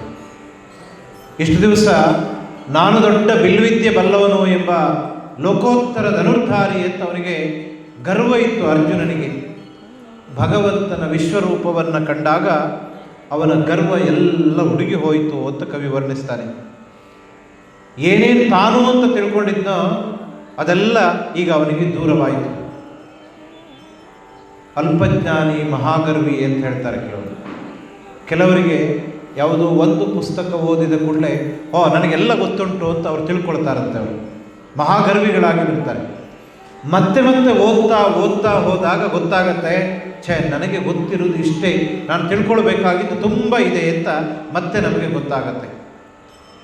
ನಮ್ಮ ಅರಿವಿಗೆ ಬಾರದೇ ಇದ್ದದ್ದು ದೊಡ್ಡ ಪ್ರಪಂಚ ಇದೆ ಅಂತ ದೊಡ್ಡ ದೊಡ್ಡ ಸಾಧಕರನ್ನು ಕೇಳಿ ಅವರು ಹೇಳ್ತಾರೆ, ನನಗೆ ಗೊತ್ತಿರೋದು ಇಷ್ಟೇ, ಇನ್ನೂ ತಿಳ್ಕೊಳ್ಬೇಕು ನಾನು ಅಂತ ಹೇಳ್ತಾರೆ ಅವರು. ಹಾಗೆ ಅವನಿಗೆ ಅರ್ಜುನನಿಗೆ ಇಂತಹ ಭಾವ ಬಂತು. ನಾನು ತಿಳಿದವನು ಎಂಬ ಹೆಮ್ಮೆ ನನಗಿತ್ತು, ಆ ಹೆಮ್ಮೆ ಎಲ್ಲ ಹಾರಿ ಹೋದವು. ನನಗೆ ಮಾತಾಡಲಿಕ್ಕೆ ಬರ್ತದೆ ಅಂತ ಅವನಿಗೆ ಗರ್ವ ಇತ್ತು, ಅವನ ನಾಲಿಗೆ ಮಾತಾಡಲಿಕ್ಕೆ ತತ್ತರಿಸಲಿಕ್ಕೆ ಹೋಗಲಿಕ್ಕೆ ಪ್ರಾರಂಭ ಆಯಿತು. ಅವನು ಹೇಳ್ತಾನೆ, ಶಿವ, ನಾನು ಎಂತಹ ಕೆಲಸ ಮಾಡಿಬಿಟ್ಟೆ. ನನ್ನ ಜೊತೆಗೆ ಭಗವಂತ ಇದ್ದಾನೆ, ಅವ ಇದ್ದಾನೆ ಅಂತ ಗೊತ್ತೇ ಆಗಲಿಲ್ಲ ನನಗೆ. ಅವನನ್ನು ಸಾಮಾನ್ಯ ಒಬ್ಬ ಕೃಷ್ಣ ಅಂತ ನಾನು ತಿಳ್ಕೊಂಡೆ. ಇದೇ ಅರ್ಜುನನ ಕಾಡಿನಲ್ಲಿ ವನವಾಸದಲ್ಲಿರುವಾಗ ಇಂದ್ರಕೀಲ ಪರ್ವತದಲ್ಲಿ ತಪಸ್ಸು ಮಾಡ್ತಾನೆ. ಶಿವ ಬರ್ತಾನೆ, ಯುದ್ಧ ಆಗ್ತದೆ ಶಿವನಿಗೂ ಮತ್ತು ಅರ್ಜುನನಿಗೂ. ಅರ್ಜುನನ ಪರಾಕ್ರಮವನ್ನು ನೋಡಿ ಶಿವನಿಗೆ ಸಂತೋಷವಾಗಿ ಅವನಿಗೆ ಪಾಶುಪತಾಸ್ತ್ರ ಕೊಡ್ತಾನೆ. ಪಾಶುಪತಾಸ್ತ್ರವನ್ನು ಸ್ವೀಕಾರ ಮಾಡಿದ ಮೇಲೆ ದೊಡ್ಡ ಅಸ್ತ್ರ ಅದು ಸಿಕ್ಕಿದ ಮೇಲೆ ಅರ್ಜುನ ವ್ಯಥೆ ಪಡ್ತಾನೆ. ನನ್ನ ಎದುರಿಗೆ ದೇವರೇ ಬಂದಿದ್ದ, ಅವನ ಹತ್ರ ಬರೇ ಒಂದು ಅಸ್ತ್ರ ಕೊಡುವಂತ ಇಷ್ಟನ್ನು ಮಾತ್ರ ನಾನು ಕೇಳಿಬಿಟ್ಟನಲ್ಲ, ಆ ಭಗವಂತನ ಸಾಕ್ಷಾತ್ಕಾರ ನಾನು ಮಾಡ್ಕೊಳ್ಬೇಕಿತ್ತು. ಎದುರಿಗೆ ಬಂದಾಗ ಇವ ಭಗವಂತ ಅಂತ ನನಗೆ ಗೊತ್ತೇ ಆಗಲಿಲ್ಲ ಅಂತ ಅವನು ದುಃಖ ಪಡ್ತಾನೆ. ಹಾಗೆ ಇಲ್ಲಿ ಕೂಡ ಕೃಷ್ಣನನ್ನು ಕಂಡಾಗ, ಕೃಷ್ಣನ ವಿಶ್ವರೂಪವನ್ನು ಕಂಡಾಗ ಅರ್ಜುನನಿಗೆ ಅನಿಸಿತು, ನಾನು ಎಂತಹ ಕೆಟ್ಟ ಕೆಲಸ ಮಾಡಿಬಿಟ್ಟೆ. ಸರ್ವವ್ಯಾಪಿಯಾದ ಭಗವಂತನನ್ನು ಕರ್ಕೊಂಡು ಬಂದು ನನ್ನ ರಥದ ಸಾರಥಿಯನ್ನಾಗಿ ನಾನು ಕಟ್ಟಿಬಿಟ್ನಲ್ಲ, ಅವನನ್ನು ಮಾಡಿಬಿಟ್ನಲ್ಲ, ನಾನು ಹೇಗೆ ಪರಿತಾಪ ಪಡಬೇಕು ಅಂತ ಅವನು ವ್ಯಥೆ ಪಡ್ತಾನೆ.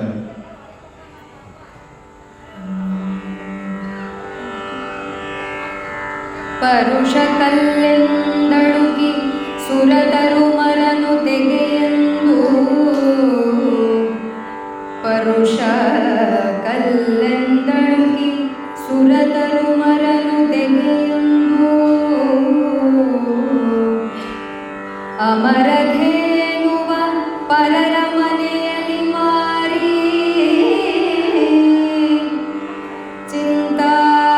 ಚಿಂತಾಮಣಿಗೆ ಕೈ ದುಡುಕಿ ಹರಡು ತಿಕ್ಕಿದೆಂಬ,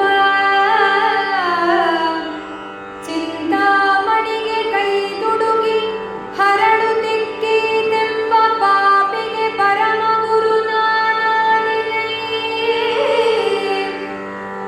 ಪಾಪಿಗೆ ಪರಮ ಗುರು ನಾನಾದಿನೇ, ಮುರಹರನ ಮೈದುನನೆಂದು ಗರ್ವಿಸಿ ಕೆಟ್ಟೆನು, ಮುರಹರನ ಮೈದುನನೆಂದು ಗರ್ವಿಸಿ ಕೆಟ್ಟೆನು, ಅಗಡೆಂದ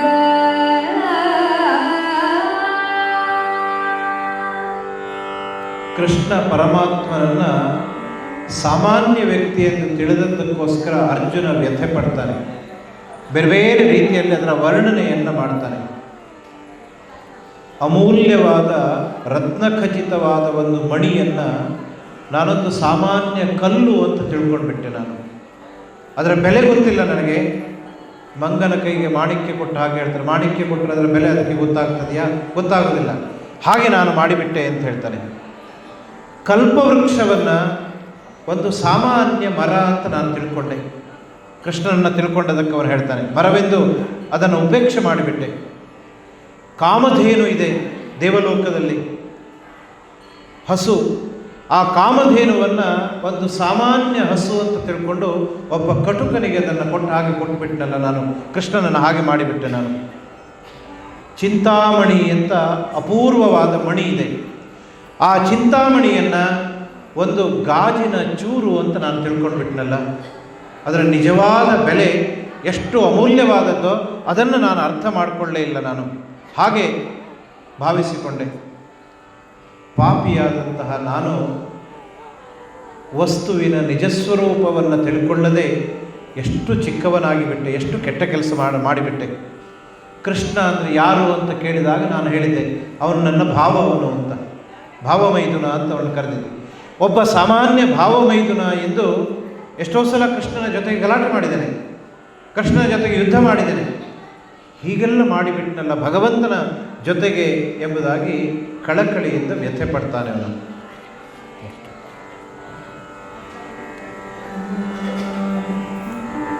ಎಳೆನಗೆಯ ಸಿರಿಮೊಗದ ಚೆಲುವಿನ ಹೊಳೆ ಹೊಳೆವ ನಿಟ್ಟ ಸುರುಕಂಗಳ ತೊಳಪ ಕದಪಿನ ಮಿಸುಪಕಾಂತಿಯ ಮಕರ ಕುಂಡಲದ ಲಲಿತ ಕಂಠದ ಕೌಸ್ತುಭೋ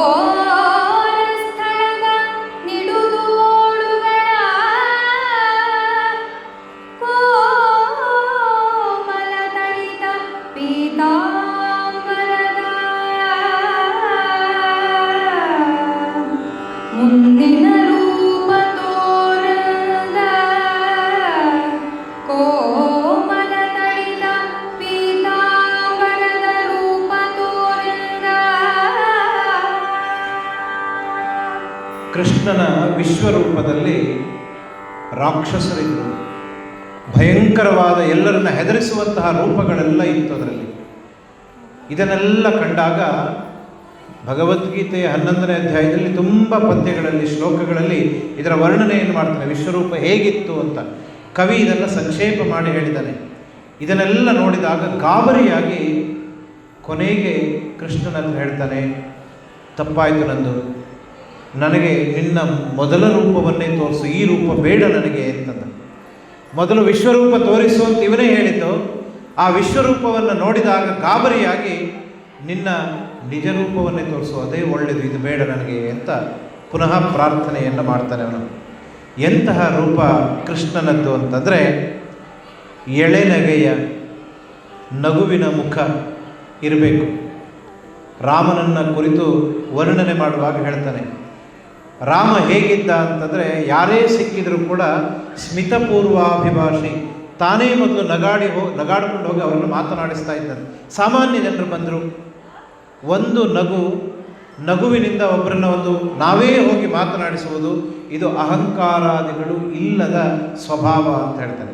ಹಾಗೆ ನಿನ್ನ ಎಳೆನಗೆಯ ರೂಪವನ್ನು ನನಗೆ ತೋರಿಸು, ಸಿರಿಮೊಗದ ನಿನ್ನ ಮುಖ ನೋಡಿದರೆ ಅಧರಂ ಮಧುರಂ ಹೇಳ್ತಾರಲ್ಲ, ಸುಂದರವಾದ ಮುಖ ಕೃಷ್ಣನದು, ಅಂತಹ ಮುಖವನ್ನೇ ನಾನು ನೋಡಿದೆ. ಇಂತಹ ವಿಕಾರವಾದ ನಿನ್ನ ರೂಪ ನನಗೆ ನೋಡೋದು ಬೇಡ ಅಂತ ಹೇಳ್ತಾನೆ. ಅದನ್ನು ಚಂದಾದ ಮುಖವನ್ನು ತೋರಿಸು, ನಿನ್ನ ಕಣ್ಣು ಎಷ್ಟು ಚಂದ ನೋಡಲಿಕ್ಕೆ, ವಿಶ್ವರೂಪದಲ್ಲಿ ನೋಡಿದರೆ ನೋಡಲಿಕ್ಕಾಗೋದಿಲ್ಲ.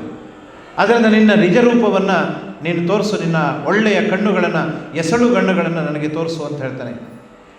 ನಿನ್ನ ಕೆನ್ನೆ ಎಷ್ಟು ಕಾಂತಿಯುಕ್ತವಾಗಿದೆ, ಅಂತಹ ಕೆನ್ನೆಯನ್ನೇ ನೋಡಬೇಕು ಅಂತ ನನಗೆ ಆಸೆಯಾಗ್ತಾ ಇದೆ. ನೀನು ಮಕರ ಕುಂಡಲಗಳನ್ನು ಧರಿಸ್ಕೊಂಡಿದ್ದಿ, ಅದು ಬೇಕು, ಅದನ್ನು ನೋಡಬೇಕು ಅಂತ ನನಗೆ ಆಸೆಯಾಗ್ತಾ ಇದೆ. ನಿನ್ನ ಕಂಠ ಸುಂದರವಾದ ಕಂಠ, ಕೈಯಲ್ಲಿ ಶಂಖ ಹಿಡ್ಕೊಂಡಿದ್ದಿ ನೀನು, ರಾರಾಜಿಸುವ ಕೌಸ್ತುಭ ಇರುವಂತಹ ನಿನ್ನ ಉದ್ದವಾದ ತೋಳನ್ನು, ಅಂತಹ ರೂಪವನ್ನು ಕೃಷ್ಣನನ್ನು ನೋಡಬೇಕು ನನಗೆ. ಇಂತಹ ವಿಶ್ವರೂಪದ ಕೃಷ್ಣ ಬೇಡ ಅಂತ ನೋಡಬೇಕಿತ್ತು. ನೋಡಿದ ಮೇಲೆ ತಡಿಲಿಕ್ಕಾಗಲಿಲ್ಲ ಅವನಿಗೆ. ನಿನ್ನ ನಿಜ ರೂಪವನ್ನು ತೋರಿಸು ಅಂತ ಆ ರೀತಿಯಲ್ಲಿ ಅವನ ಹತ್ರ ಬೇಡಿಕೊಂಡ. ಆಗ ಕೃಷ್ಣ ವಿಶ್ವರೂಪವನ್ನು ಉಪಸಂಹಾರ ಮಾಡಿ ತನ್ನ ನಿಜ ರೂಪವನ್ನು ಅವನಿಗೆ ತೋರಿಸ್ತಾನೆ. ಈಗ ಅರ್ಜುನನಿಗೆ ಗೊತ್ತಾಯಿತು ಕೃಷ್ಣ ಅಂದರೆ ಯಾರು, ಇವನಲ್ಲಿ ಎಂತಹ ಸಾಮರ್ಥ್ಯ ಇದೆ, ಇವನು ಪರಮಾತ್ಮ ಯಾಕೆ, ಇದೆಲ್ಲ ಗೊತ್ತಾಯಿತು. ಆಮೇಲೆ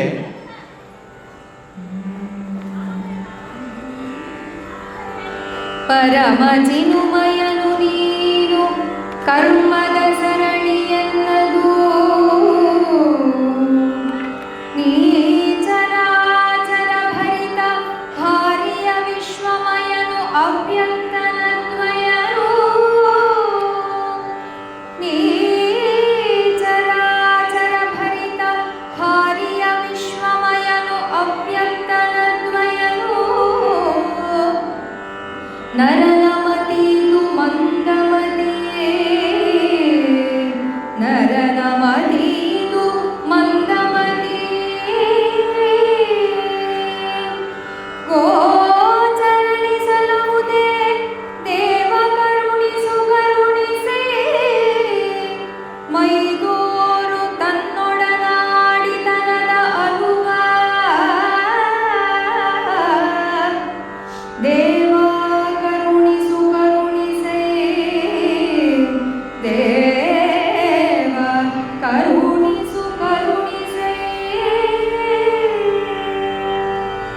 ಅರ್ಜುನ ಮತ್ತೆ ಹೇಳ್ತಾನೆ, ಮತ್ತೆ ಮತ್ತೆ ಕೃಷ್ಣನ ಹತ್ರ ಪ್ರಾರ್ಥನೆ ಮಾಡ್ತಾನೆ, ನಿನ್ನ ಯಾವಾಗಲೂ ತೋರಿಸುವ ರೂಪವೇ ಬಹಳ ಒಳ್ಳೆಯದು, ನಿನ್ನ ವಿಶ್ವರೂಪ ಬೇಡ ಅಂತಂದ ಮತ್ತೆ ಹೇಳ್ತಾನೆ, ನೀನು ಚಿನ್ಮಯ, ನೀನು ಸಚ್ಚಿದ ಆನಂದ ಅಂತ ಹೇಳಿದೆ, ಸತ್ಮಯ ಚಿನ್ಮಯ ಚಿತ್ ಸ್ವರೂಪ ನೀನು ಅಂತ ಹೇಳ್ತಾನೆ ಭಗವಂತ. ನೀನು ಚಿನ್ಮಯ, ನಾನಾದರೂ ಕರ್ಮದ ಸರಣಿಗೆ ಸಿಕ್ಕಿ ಸಾಮಾನ್ಯ ಮನುಷ್ಯನ ಹಾಗೆ ಬದುಕ್ತಾ ಇರುವವನು ನಾನು.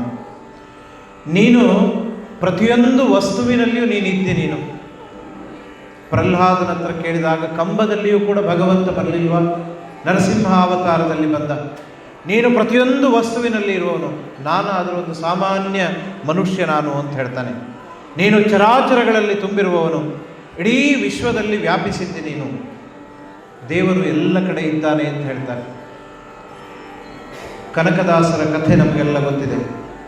ಅವರ ಗುರುಗಳು ಕನಕದಾಸರ ಹತ್ರ ಒಂದು ಬಾಳೆಹಣ್ಣು ಕೊಟ್ಟು ಹೇಳಿದ್ರಂತೆ, ಯಾರು ನೋಡದೇ ಇದ್ದ ಸ್ಥಳಕ್ಕೆ ಹೋಗಿ ಈ ಬಾಳೆಹಣ್ಣನ್ನು ತಿನ್ನಬೇಕು ಅಂತ ಹೇಳಿದ್ರಂತೆ. ಬಾಳೆಹಣ್ಣು ಹಿಡ್ಕೊಂಡು ಹೋದರು ಕನಕದಾಸರು. ಎಲ್ಲಿ ಹೋದರು? ಒಂದು ಮೂಲೆಯಲ್ಲಿ ಕೋಣೆಗೆ ಹೋಗಿ ನಿಂತರು. ಅವರಿಗೆ ಯಾರು ನೋಡದೇ ಇರುವ ಸ್ಥಳವೇ ಸಿಕ್ಕಲಿಲ್ಲ ಅವರಿಗೆ. ಹಾಗೆ ವಾಪಸ್ ತಗೊಂಡು ಬಂದರು. ಯಾಕೆ ಅಂದರೆ, ನಾನು ಎಲ್ಲಿ ಹೋದರೂ ಕೂಡ ಜನರು ನೋಡದೇ ಇದ್ದದಿರ್ಬೋದು, ಭಗವಂತ ಎಲ್ಲ ಕಡೆ ನೋಡ್ತಾ ಇದ್ದಾನೆ, ಹಾಗಾಗಿ ಯಾರು ನೋಡದೇ ಇದ್ದ ಸ್ಥಳ ಇಲ್ಲ ಅಂತ ಅದನ್ನು ವಾಪಸ್ ತಂದು ಕೊಟ್ಟರು ಗುರುಗಳಿಗೆ. ಹಾಗೆ ಭಗವಂತ ಎಲ್ಲ ಕಡೆ ಇದ್ದಾನೆ. ನಮ್ಮ ಪ್ರತಿಯೊಂದು ಕರ್ಮಗಳನ್ನು, ನಮ್ಮ ಪ್ರತಿಯೊಂದು ಚಟುವಟಿಕೆಗಳನ್ನು ಭಗವಂತ ನಿರಂತರವಾಗಿ ವೀಕ್ಷಣೆ ಮಾಡ್ತಾ ಇರ್ತಾನೆ, ಭಗವಂತ ನೋಡ್ತಾ ಇರ್ತಾನೆ ಅಂತ ಅರ್ಥ.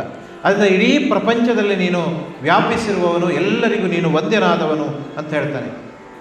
ಹಾಗಂತ ನೀನು ಕಣ್ಣಿಗೆ ಕಾಣ್ತೀಯಾ? ನೀನು ಕಣ್ಣಿಗೆ ಕಾಣದೇ ಇದ್ದವನು. ನೀನು ಮನಸ್ಸು ಮಾಡಿದರೆ ನೀನು ತೋರಿಸ್ತೀನಿ ನೀನು, ಆದರೆ ಕಣ್ಣಿಗೆ ಕಾಣದೇ ಇರುವವನು ನೀನು. ನೀನು ಒಬ್ಬನೇ. ನಮ್ಮಂಥವರು ಲಕ್ಷಾಂತರ ಜನರಿದ್ದೇವೆ, ಆದರೆ ನೀನು ಒಬ್ಬನೇ, ಭಗವಂತ ಒಬ್ಬನೇ ಆಗಿದ್ದೆ ನೀನು. ನನ್ನದು ಮನುಷ್ಯ ಸಹಜವಾದ ಮಂದಮತಿ, ಆದರೆ ನೀನು ಅಸಾಧ್ಯವಾದ ಸಾಮರ್ಥ್ಯ ಇರುವವನು, ಪರಿಪೂರ್ಣ ನೀನು. ಭಗವಂತ ನಿನ್ನ ಸ್ವರೂಪವನ್ನೇ, ಮೊದಲಿನ ಸ್ವರೂಪವನ್ನೇ ನನಗೆ ತೋರಿಸು, ಅದನ್ನೇ ನೋಡಿ ನಾನು ನಿನ್ನನ್ನು ಸ್ತುತಿ ಮಾಡ್ತೇನೆ, ಧ್ಯಾನ ಮಾಡ್ತೇನೆ ಅಂತ ಹೇಳ್ತಾನೆ. ಮುಂದೆ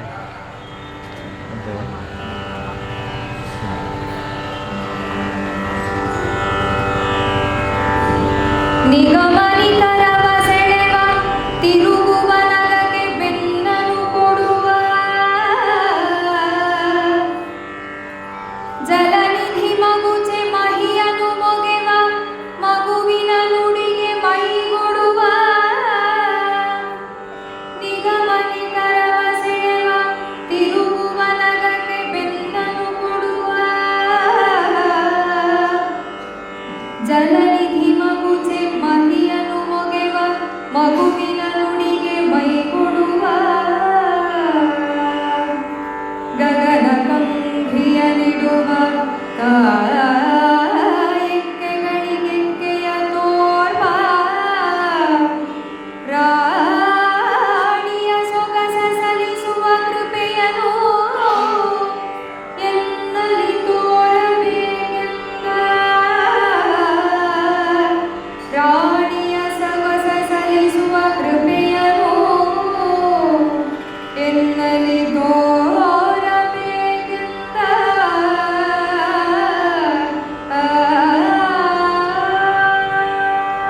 ನಾವು ಭೂಮಿಗೆ ಬರುವಾಗ 3 ಸಾಲವನ್ನು ಮಾಡಿಕೊಂಡು ಬರ್ತೇವೆ ಅಂತ ಹೇಳ್ತಾರೆ. ಅದನ್ನು ದೇವಋಣ, ಋಷಿ ಋಣ, ಪಿತೃಋಣ ಅಂತ ಕರೀತಾರೆ.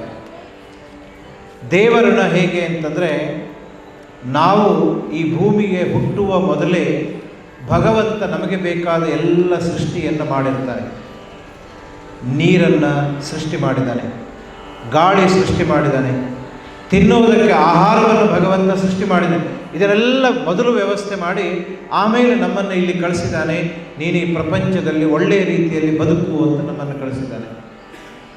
ನಾವಿವತ್ತು ಭಗವಂತ ಕೊಟ್ಟದ್ದನ್ನೆಲ್ಲ ಹಾಳು ಮಾಡ್ತಾ ಇದ್ದೇವೆ ಅಷ್ಟೇ. ಪ್ರತ್ಯುಪಕಾರದ ದೃಷ್ಟಿ ನಮಗೆ ಇಲ್ಲ ಅಂತ ಹೇಳ್ತಾರೆ. ಅದಕ್ಕೆ ಭಗವಂತನ ಸ್ತುತಿಯನ್ನು ಮಾಡ್ತಾನೆ. ದೇವರ ದಯೆ ಇಲ್ಲದೇ ಇದ್ದರೆ ನಾವು ಈ ಪ್ರಪಂಚದಲ್ಲಿ ಬದುಕಲಿಕ್ಕೆ ಸಾಧ್ಯ ಇಲ್ಲ. ಹಾಗಂತ ದೇವರು ಎದುರಿಗೆ ಬಂದು ನಮಗೆ ಏನೋ ತೋರಿಸಿಕೊಡ್ತಾನೆ ಮಾಡಿಕೊಡ್ತಾನೆ ಅಂತಲ್ಲ. ದೇವರು ಅಪರೋಕ್ಷವಾಗಿ ಪರೋಕ್ಷವಾಗಿ ಇದ್ದುಕೊಂಡು ನಮಗೆಲ್ಲ ಬೇಕಾದ ವ್ಯವಸ್ಥೆಯನ್ನು ಮಾಡ್ತಾನೆ. ಮತ್ಸ್ಯಾವತಾರದಲ್ಲಿ ಹಿಂದೆ ಬಂದು ವೇದಗಳನ್ನು ಉದ್ಧಾರ ಮಾಡಿದವರು ಇದೇ ಭಗವಂತ. ಇಲ್ಲದೇ ಇದ್ದರೆ ಜ್ಞಾನವೇ ಇರ್ತಾ ಇರಲಿಲ್ಲ. ಜ್ಞಾನ ಎಂಬುದೊಂದು ಇಲ್ಲದೇ ಇದ್ದಿದ್ದರೆ ನಾವೆಲ್ಲ ಕಗ್ಗತ್ತಲೆಯಲ್ಲಿ ಬದುಕಬೇಕಾಗುತ್ತಾ ಇತ್ತು. ಮತ್ಸ್ಯಾವತಾರದಲ್ಲಿ ವೇದಗಳನ್ನು ಉದ್ಧರಿಸಿದವನು ನೀನು. ಕೂರ್ಮಾವತಾರನಾಗಿ ಬಂದು ಮಂದರ ಪರ್ವತಕ್ಕೆ ಕೆಳಗಡೆ ಸಪೋರ್ಟ್ ಆಗಿ ನಿಂತ್ಕೊಂಡು ಆ ಪರ್ವತವನ್ನು ಗಟ್ಟಿಯಾಗಿ ಹಿಡ್ಕೊಂಡವನು. ಸಮುದ್ರ ಮಥನ ಇತ್ಯಾದಿಗಳನ್ನು ಮಾಡುವಾಗ ಮಾಡಿದವನು ನೀನು. ವರಾಹಾವತಾರವಾಗಿ ನೀನು ಬಂದು ಹಿರಣ್ಯಾಕ್ಷನನ್ನು ಸಂಹಾರ ಮಾಡುವಾಗ ಭೂಮಿಯ ಉದ್ಧಾರವನ್ನು ಮಾಡಿದವನು ನೀನು. ವಾಮನನಾಗಿ ಬಂದು ಆಕಾಶದವರೆಗೆ ನಿನ್ನ ಪದತಳವನ್ನು ಬೆಳೆಸಿ ಗಂಗೆ ಬರುವ ಹಾಗೆ ಮಾಡಿದವನು ನೀನು. ತಾಯಿ ರೇಣುಕೆ ಕಷ್ಟದಲ್ಲಿರುವಾಗ ಅವಳ ಸಂಕಟವನ್ನು ದೂರ ಮಾಡಬೇಕು ಅಂತ ಪ್ರಯತ್ನಪಟ್ಟ ಪರಶುರಾಮ ನೀನು.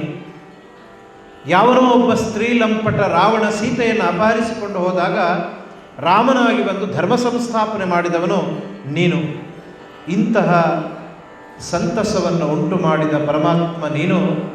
ನನಗೆ ವಿಶೇಷವಾದ ಕೃಪೆ ತೋರಬೇಕು ಅಂತ ಭಗವಂತನನ್ನು ಪ್ರಾರ್ಥಿಸಿಕೊಳ್ತಾನೆ. ಲಾಸ್ಟ್ ಹೇಳು.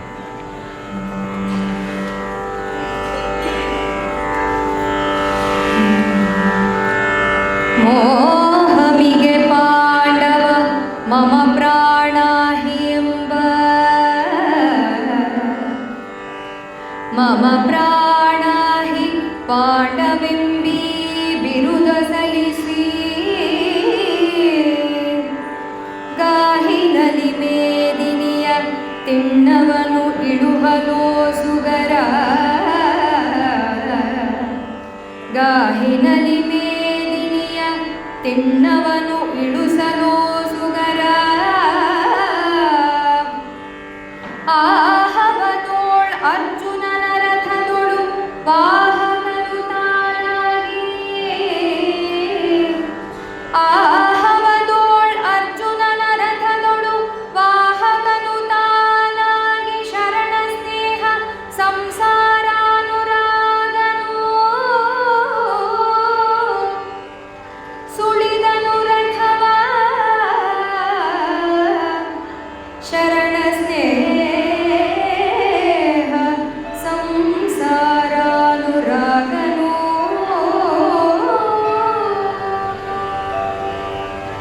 ನಾವು ಈ ಲೋಕದಲ್ಲಿ ಒಳ್ಳೆಯ ರೀತಿಯ ಜೀವನವನ್ನು ನಡೆಸಬೇಕಾದ್ರೆ ಕೆಲಸಗಳನ್ನು ಮಾಡಿಯೂ ಆ ಕೆಲಸದ ನಂಟನ್ನು ಅಂಟಿಸಿಕೊಳ್ಳದೆ ಬದುಕಬೇಕು ಅಂತಾದರೆ ನಾವು ಭಗವದ್ಗೀತೆಯನ್ನು ಓದಬೇಕು. ಗೀತೆಯನ್ನು ಓದ್ತಾ ಹೋದಾಗ ಅದು ನಮ್ಮಲ್ಲಿ ಕರ್ತವ್ಯ ಪ್ರಜ್ಞೆಯನ್ನು ಜಾಗೃತಗೊಳಿಸುತ್ತದೆ. ಇವತ್ತು ನಮ್ಮ ದೇಶದಲ್ಲಿ ತುಂಬ ಜನರು ತಮಗೆ ಇದ್ದ ಕರ್ತವ್ಯಗಳನ್ನು ಸರಿಯಾಗಿ ಮಾಡದೇ ಇದ್ದದ್ರಿಂದಲೇ ದೊಡ್ಡ ಸಮಸ್ಯೆಗಳಾಗ್ತಾ ಇದೆ. ಕರ್ತವ್ಯ ಪ್ರಜ್ಞೆಯನ್ನು ಜಾಗೃತಗೊಳಿಸ್ತದೆ. ಮಾಡುವ ಕೆಲಸವನ್ನು ನಾನು ಅಂತ ಮಾಡದೆ ದೇಶ ಸೇವೆ, ಭಗವಂತನ ಸೇವೆ ಅಂತ ಕೆಲಸ ಮಾಡಬೇಕು ಅನ್ನೋದನ್ನು ಭಗವದ್ಗೀತೆ ತೋರಿಸಿದೆ. ಇನ್ನು ಅನೇಕ ಲಾಭಗಳು ಗೀತೆಯಲ್ಲಿದೆ. ಕೃಷ್ಣ ಹೇಳಿದ್ದ, ಮಮ ಪ್ರಾಣಾಹಿ ಪಾಂಡವಾಹ, ನನಗೆ ಪಾಂಡವರೇ ನನ್ನ ಪ್ರಾಣ ಅಂತ ಅವನು ಹೇಳಿದ್ದ. ಅರ್ಜುನನ ಹತ್ರ ಹೇಳ್ತಾನೆ, ಅಂತಹ ನನ್ನ ಪ್ರಾಣರಾದ ನೀವು ಅಂತ ನಾನು ಏನು ಮಾತು ಹೇಳಿದ್ದೇನೆ ಆ ಮಾತನ್ನು ಉಳಿಸುವುದಕ್ಕಾಗಿ ನೀನೀಗ ಯುದ್ಧ ಮಾಡಬೇಕು, ನೀನು ಕೌರವರ ಜೊತೆಯಲ್ಲಿ ಯುದ್ಧ ಮಾಡಬೇಕು ಅಂತ ಹೇಳಿದ. ಆ ಬಿರುದನ್ನು ನೀನು ಉಳಿಸ್ಕೊಳ್ಬೇಕು ಅಂತ. ಮತ್ತೆ ಇನ್ನೊಂದು ಕಾರಣ ಇದೆ ಯಾಕೆ ಯುದ್ಧ ಮಾಡಬೇಕು ಅಂತಂದರೆ, ಈಗೆಲ್ಲ ಅಧರ್ಮದವರು ತುಂಬ ಹಾರಾಟ ಮಾಡ್ತಾ ಇದ್ದಾರೆ. ಯಾರು ಒಳ್ಳೆಯವರಿದ್ದಾರೆ, ಜನರ ಹಿತಕ್ಕಾಗಿ ಕೆಲಸ ಮಾಡ್ತಾ ಇದ್ದಾರೆ, ಅಂಥವರಿಗೆ ಮಸಿ ಬಳಿಯುವ ಕೆಲಸ ಮಾಡುವವರ ಸಂಖ್ಯೆ ಜಾಸ್ತಿ ಆಗ್ತಾ ಇದೆ. ಈ ಭೂಮಿ ಎಷ್ಟು ಜನ ಬಂದರೂ, ಎಷ್ಟು ಜನ ಜನಿಸಿದರೂ ಕೂಡ ಅವರನ್ನು ತಡ್ಕೊಳ್ಳುವ ಸಾಮರ್ಥ್ಯ ಇದೆಯಂತೆ. ಆದರೆ ದುರ್ಜನರ ಸಂಖ್ಯೆ ಜಾಸ್ತಿ ಆದರೆ ಭೂಮಿಗೆ ಭಾರ ಜಾಸ್ತಿ ಆಗ್ತದೆ ಅಂತ ಹೇಳ್ತಾರೆ. ಆ ಭೂಮಿಯ ಭಾರವನ್ನು ಹರಣ ಮಾಡಬೇಕೀಗ ಕೃಷ್ಣ, ಅದನ್ನು ಮಾಡಬೇಕಾಗಿದೆ. ಆದ್ದರಿಂದ ಭೂಭಾರ ಹರಣ ಯಾವ ರೀತಿಯಲ್ಲಿ, ಯಾರ್ಯಾರು ದುರ್ಜನರಿದ್ದಾರೆ ಅವರೆಲ್ಲ ಸಾಯಬೇಕು. ನಾನು ಹೇಳಿದ್ದೇನೆ, 11 ಅಕ್ಷೋಹಿಣಿ ಸೈನ್ಯ ಕೌರವನ ಕಡೆಯಲ್ಲಿದೆ. ಅಲ್ಲೆಲ್ಲ ದುರ್ಜನರಿದ್ದಾರೆ. ಆ ದುರ್ಜನರ ಸಂಹಾರವಾದರೆ ಈ ಭೂಮಿ ತಾಯಿ ಸಂತೋಷ ಪಡ್ತಾಳೆ. ಲೋಕದಲ್ಲಿ ಧರ್ಮದ ಪ್ರತಿಷ್ಠಾಪನೆಯಾಗ್ತದೆ. ಧರ್ಮ ಪ್ರತಿಷ್ಠಾಪನೆಯಾದರೆ ಎಲ್ಲರೂ ಸಂತೋಷದಿಂದ, ನೆಮ್ಮದಿಯಿಂದ, ಒಗ್ಗಟ್ಟಿನಿಂದ ಬದುಕುವಂತಹ ಒಂದು ಸ್ಥಿತಿ ನಿರ್ಮಾಣವಾಗ್ತದೆ. ಅದಕ್ಕಾಗಿ ನೀನು ಈ ಭೂಭಾರ ಹರಣವನ್ನು ಮಾಡುವುದಕ್ಕಾಗಿ ನೀನು ಯುದ್ಧ ಮಾಡಬೇಕು ಅಂತ ಹೇಳ್ತಾನೆ. ಭಗವಂತನೇ ಹೇಳ್ತಾನೆ, ನನಗೆ ನನ್ನ ಭಕ್ತರೇ ಸ್ನೇಹಿತರು. ಯಾರ್ಯಾರು ಭಗವಂತನ ಭಕ್ತರಿದ್ದಾರೋ ಆ ಭಕ್ತರೇ ನನಗೆ ಸ್ನೇಹಿತರು, ಬೇರೆ ಯಾರಿಲ್ಲ ನನಗೆ. ಆ ಭಕ್ತರ ಸಮೂಹವೇ ಭಗವಂತನ ಸಂಸಾರ. ಅದು ಅಂತಹ ದೇವದೇವನಾದಂತಹ ಕೃಷ್ಣ ಪರಮಾತ್ಮ ಪುನಃ ರಥದಲ್ಲಿ ಕುಳಿತ, ರಥವನ್ನು ಹೊಡ್ಕೊಂಡೋದ ಶತ್ರುಗಳ ಎದುರಿಗೆ ಯುದ್ಧವಾಯಿತು. 18 ದಿನಗಳ ಕಾಲ ಯುದ್ಧ ನಡೀತು. ಯಾರ್ಯಾರು ದೊಡ್ಡ ದೊಡ್ಡ ಯೋಧರು ಅಂತಿದ್ರೋ ಅವರೆಲ್ಲ ಅವಸಾನ ಹೊಂದುತ್ತಾ ಬಂದು ಕೊನೆಗೆ ಯಥೋ ಧರ್ಮ ತಥೋ ಜಯ, ಸತ್ಯಮೇವ ಜಯತೆ. ಸುಳ್ಳೇ ಗೆದ್ದ ಹಾಗೆ ಕಂಡರೂ ಕೂಡ ಕೊನೆಗೆ ಗೆಲ್ಲುವುದು ಯಾವುದು ಅಂದರೆ ಸತ್ಯವೇ ಗೆಲ್ತದೆ. ರಾಜ ಹರಿಶ್ಚಂದ್ರನ ಕಥೆಯನ್ನು ನಾವು ಕೇಳಿದ್ದೇವೆ. ಎಂತೆಂತಹ ಕಷ್ಟ ಬಂತು, ಸತ್ಯ ಬಿಡಲಿಲ್ಲ, ಸತ್ಯವೇ ಅವನನ್ನು ಉದ್ಧಾರ ಮಾಡಿತು. ನಾವು ಮಾಡುವ ಒಳ್ಳೆಯ ಕೆಲಸ, ನಾವು ಮಾಡುವ ಪ್ರಾಮಾಣಿಕ ಕೆಲಸ, ನಾವು ಮಾಡುವ ಸತ್ಯವಾದಂತಹ ಕೆಲಸ, ನಮ್ಮ ಕರ್ತವ್ಯದ ಕರ್ಮ, ಇದೇ ಕೊನೆಗೆ ನಮ್ಮನ್ನು ಉದ್ಧಾರ ಮಾಡುತ್ತದೆ ಹೊರತು ಬೇರೆ ಯಾರೂ ನಮ್ಮನ್ನು ಉದ್ಧಾರ ಮಾಡೋದಿಲ್ಲ. ಗೀತೆಯಲ್ಲಿ ಹೇಳ್ತಾರೆ, ಉದ್ಧರೇತ್ ಆತ್ಮನ ಆತ್ಮಾನಂ. ನಮ್ಮನ್ನು ನಾವೇ ಉದ್ಧಾರ ಮಾಡ್ಕೊಳ್ಬೇಕು. ಇನ್ನೊಬ್ಬರು ಬರ್ತಾರೆ ಅಂದರೆ ಕಾದರೆ ಪ್ರಯೋಜನ ಇಲ್ಲ ಅಂತ ಹೇಳ್ತಾರೆ. ನಮಗೆ ಒಳ್ಳೆಯದಾಗಬೇಕಾ, ನಾವೇ ದುಡಿಬೇಕು, ಕಷ್ಟಪಡಬೇಕು. ಎಷ್ಟೋ ಸಲ ನಮ್ಮ ಕೆಲಸವನ್ನು ನಾವು ಮಾಡಿಕೊಳ್ಳದೆ ಬೇರೆ ಯಾರೂ ಮಾಡಲಿಲ್ಲ ಅಂತ ಅವರನ್ನು ಬೈತೇವೆ ನಾವು. ಹಾಗಲ್ಲ, ಉದ್ಧರೇತ್ ಆತ್ಮನ ಆತ್ಮಾನಂ. ನಮ್ಮನ್ನು ನಾವೇ ಉದ್ಧಾರ ಮಾಡಿಕೊಳ್ಬೇಕು. ನಮ್ಮ ಅವಸಾನಕ್ಕೆ ನಾವೇ ಕಾರಣ, ಬೇರೆ ಯಾರೂ ಕಾರಣ ಅಲ್ಲ. ಆದ್ದರಿಂದ ನಮಗೆ ನಾವೇ ಬಂಧುಗಳು, ನಮಗೆ ನಾವೇ ಶತ್ರುಗಳು ಅಂತ ಗೀತೆ ಹೇಳುತ್ತೆ. ಆದ್ದರಿಂದ ನಾವೆಲ್ಲರೂ ನಮ್ಮ ಕರ್ತವ್ಯಗಳನ್ನು ನಿಭಾಯಿಸಬೇಕು ಎಂಬ ಸಂದೇಶವನ್ನು ಹೇಳ್ತಾ ಕೌರವ ಪಾಂಡವರ ಯುದ್ಧ ಆಗ್ತದೆ. ಯುದ್ಧದಲ್ಲಿ ಯಥೋ ಧರ್ಮಸ್ತಥೋ ಜಯ, ಧರ್ಮಕ್ಕೆ ಜಯವಾಗ್ತದೆ. ಯತ್ರ ಯೋಗೇಶ್ವರ ಕೃಷ್ಣ, ಎಲ್ಲಿ ಕೃಷ್ಣ ಇದ್ದಾನೋ, ಯತ್ರ ಪಾರ್ಥ ಧನುರ್ಧರ, ಧನುರ್ಧಾರಿಯಾದ ಅರ್ಜುನ ಇದ್ದಾನೋ, ಕರ್ತವ್ಯ ಪ್ರಜ್ಞೆಯ ಅರ್ಜುನ ಇದ್ದಾನೋ, ಅಲ್ಲಿ ಜಯ ಎನ್ನುವುದು ಬರ್ತದೆ, ಅಲ್ಲಿ ಯಶಸ್ಸು ಎನ್ನುವುದು ಬರ್ತದೆ. ನಾವು ಕೂಡ ನಮ್ಮ ಜೀವನದಲ್ಲಿ ಭಗವಂತನನ್ನು ನಮ್ಮ ಎದುರಿಗೆ ಗಟ್ಟಿಯಾಗಿ ಇಟ್ಕೊಳ್ಬೇಕು. ನಾವು ಜೊತೆಯಲ್ಲಿ ನಮ್ಮ ಕೆಲಸವನ್ನು ನಾವು ಶ್ರದ್ಧೆಯಿಂದ ಮಾಡ್ತಾ ಹೋಗಬೇಕು. ಆಗ ನಮ್ಮನ್ನು ಯಾರೂ ತಡಿಲಿಕ್ಕಾಗೋದಿಲ್ಲ. ನಮ್ಮ ಶ್ರೇಯಸ್ಸು ಎನ್ನುವುದು ಉಂಟಾಗ್ತದೆ ಎನ್ನುವ ಕಥಾಭಾಗದೊಂದಿಗೆ ಇವತ್ತಿನ ಕುಮಾರವ್ಯಾಸ ಭಾರತದ ಭೀಷ್ಮ ಪರ್ವದ 3ನೇ ಸಂಧಿಯಲ್ಲಿ ಬರುವ ಗೀತೋಪದೇಶದ ಕಥಾಭಾಗವನ್ನು ಭಗವಂತನಿಗೆ, ಮಂಜುನಾಥ ಸ್ವಾಮಿಗೆ ಸಮರ್ಪಣೆಯನ್ನು ಮಾಡ್ತಾ ಈ ಕಾರ್ಯಕ್ರಮಕ್ಕೆ ಮಂಗಳವನ್ನು ಹಾಡ್ತಾ ಇದ್ದೇವೆ.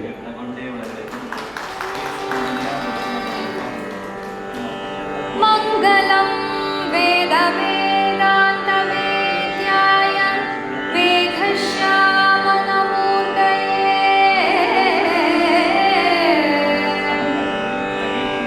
ಮಂಗಲಂ ವೇದ ವೇದಾಂತ ವೇದ್ಯಾಯ ವೇದಶ್ಯಾಮನ ಮೂರ್ಧಯೇ